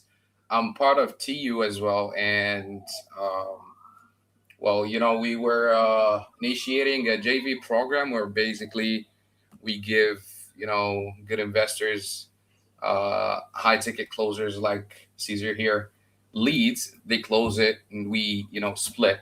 So we run a company, a business solutions company. We assist investors basically in 4 different verticals. One of them is lead generation. It's fully customized to what you need. It is targeted based on your market. And yeah, that's simply it. Sweet. And yeah, so just quick feedback. Ahmed, you sent me, I believe, about 60 leads, if I'm not mistaken. Out of 60, I'm looking at it right now, we've probably called about 40, 45 of them. There we go. Okay. Yeah. So I haven't really looked at exactly, you know, to the number, but based on me calling my acquisition manager, Jason, he was calling, we're about a 50% connection rate, which for me is huge. Okay. That's all right. huge, and right? Like one week maybe old or something. No, that was just actually they were just about a couple of days old. Couple of days, yeah. Because at least that's when the seller said. Because I was like, hey, I think you spoke with so and so. Yeah. Last week or earlier this week. He's like, no, I just spoke with her yesterday or maybe 2 days ago. I'm like, oh, okay, cool. What I really liked about it was that when I mentioned the VA's name, hey, you spoke with Max, hey, you spoke with Sandra, they knew. Okay. Nice. Awesome. I don't know if you're listening. I don't know how long you've been on, you know, listening today, but there were a couple of guys who was like, hey, yeah, like, you know, I haven't really thought about it, but after talking to this person, like, yeah, like, because he was thinking of selling it on the market. Nice. But after talking to the VA, he's like, he was open to entertain. It's the 1 hour call that I did earlier today. He was at 750. I didn't say I got him because he didn't sign and I haven't sent it to him yet. But I told him that I would only pay like $570, $590 for it, and he didn't hang up. So that was good. Are there some motivated sellers? Yes. Are there some that are definitely not? Of course. Doesn't matter what lead source you go for. That's going to happen no matter what, you know? So overall, man, I mean, obviously it's just 60, right? So it's not a huge sample size. Yeah. But so far, my initial response on this, I like them. For me, it's just the connection rate is really what I'm looking for. Okay. Yeah, you can see basically, you know, just get them on the call and I'll deal with the rest. And I love that, to be honest. Yep. And as you guys see, we've reached out to 40. I've sent out 2 contracts and 1 already signed. So Nice. that's Okay. that's 1 every 20 so far, and I still have 20 more to go. And the other ones they're getting email, text message, and they're on a drip. So it's just a matter of time before we get a hold of them and get a couple more. Nice. I love that. I love that you like the leads, and basically, we can get somewhere here with these results. All right. Man, tell me the negative side. We want feedback. We want to be better. Right now, to be honest with you, Brad, I don't have too many. I don't have any actually, because did I come across? I know I heard John like, "Oh no, we're not looking to sell." I know I came across one person, "I'm not selling," but that happens with whoever, right? Okay. Now, if I were calling these people like, "Who's Max?" or "Who's Lucas?" then I'd be like, "All right, what the heck's going on in here?" These people are like asking for retail price. Everyone's going to be asking for retail price. That's their job, is to sell it at the highest point. So I don't count that against anyone or any provider. So far I don't have any negatives, but once again, it's just 60. So as I continue to get more leads and use them, I'll definitely give you guys honest feedback. Nice.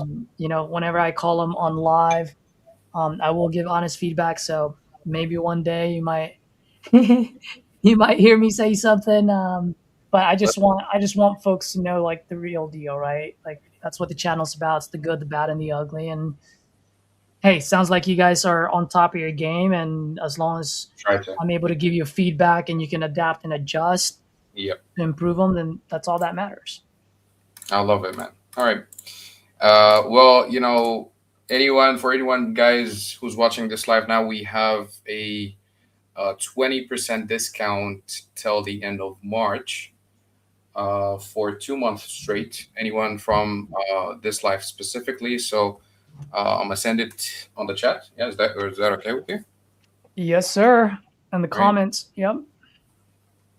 I'm gonna send it right now, and this is how you can reach me personally, or just reach out to management through this email, whatever is convenient for you. Let me. You put it on the private chat. I'm gonna put it on the comments. Oh, I'm sorry about that. Yeah. No worries.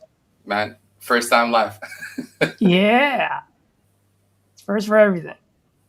Yeah. No, man, I really like the way you work so far. I mean, you and I have had a couple of discussions now. Your partner as well. So you guys really wanted to know like what type of leads I like. I mean, to a point where I was like, man, I don't want to fill all of this out. You remember I told you, I was like, just send me a live person for now, and then we can go from there. I mean, you guys offer call recordings too, right? And so we can hear. Yep. We do for call recordings, and it's all of it's customized. We try to customize the thing because at the end of the day, not all of people are good closers. Like you've been in this business for a while. You can do just give me someone who can speak. That's it. Mm-hmm. Well, they need a little bit of an assistance. Absolutely. So far, man, I'm loving it. I'm looking forward to get more, and I will continue to give you guys honest feedback on these. All right, appreciate it, man. Thank you so much for having me, and yeah, I'll just send the website. All right, people are awesome, Ahmed. Thank you, man. Appreciate you. See ya. And yep, for the folks that are still watching, you guys, I've dropped Ahmed's information. If you guys want to give him a shout out, not shout out, if you want to give him a call, schedule a demo with them, and see what they got. I have no idea what packages they have. I literally just started using their lead source yesterday and today, and And as I mentioned, I've only called a batch of 60. So far out of those 60, sent out 2 contracts, 1 signed already. And that signed contract, I already have a buyer. Braden already mentioned it. Let's go. This thing is getting assigned in days. So we should be able to rock and roll. I like it. Christian, discount on what? I believe he was saying it's like 20% discount on any package for 2 months. Like I said, I don't know what those packages are, so you're going to have to reach out to them and ask them. How much did you have it signed for, and what's the estimated retail price on that one? So for that one, Christian, it's actually subject to the existing loan with $0 to the seller. The buyer will simply buy it because of the 4.375% interest rate, and the buyer will wrap it.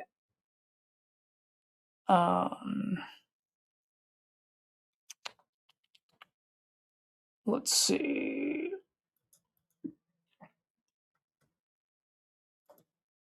What else? What do we have here? Folks, what do you guys think about John, by the way? Did you guys like John? Was he entertaining? Drop it on the chat. And then also, as always, if you guys have any key takeaways, any golden nugget that you guys got out of this call, out of this session, please, please, please drop it in the comments. So in that way, any new wholesaler, whether now or in the future, they come across my channel, they should be able to, or they would see what your key takeaway so that they can use it to close their first deal. So folks, there goes another Saturday Power Hour, which is never an hour. It is now 3 hours and 38 minutes. I got to take a little bit of a break, guys. I got to get the wife to sign that, or the ex-wife. And got to go send out that other contract to that investor that I talked to earlier. So let's do it. Christian, yes, John is definitely the bomb. It's pretty chill. Yep. It's a good dude. We'll probably go live more often. And we'll probably do a little less talking and more dialing. This is literally our first time going live, probably for about a year now. The last time I went live with him was about a year ago. So it's been a while since he and I spoke. So cool, guys. Have a great weekend. Enjoy Sunday. Your week starts on a Sunday, so use that to plan for the week. And so in that way, come Monday morning, all you have to do is execute. All right, you folks have a good one. As always, speed and volume. Speed and freaking volume.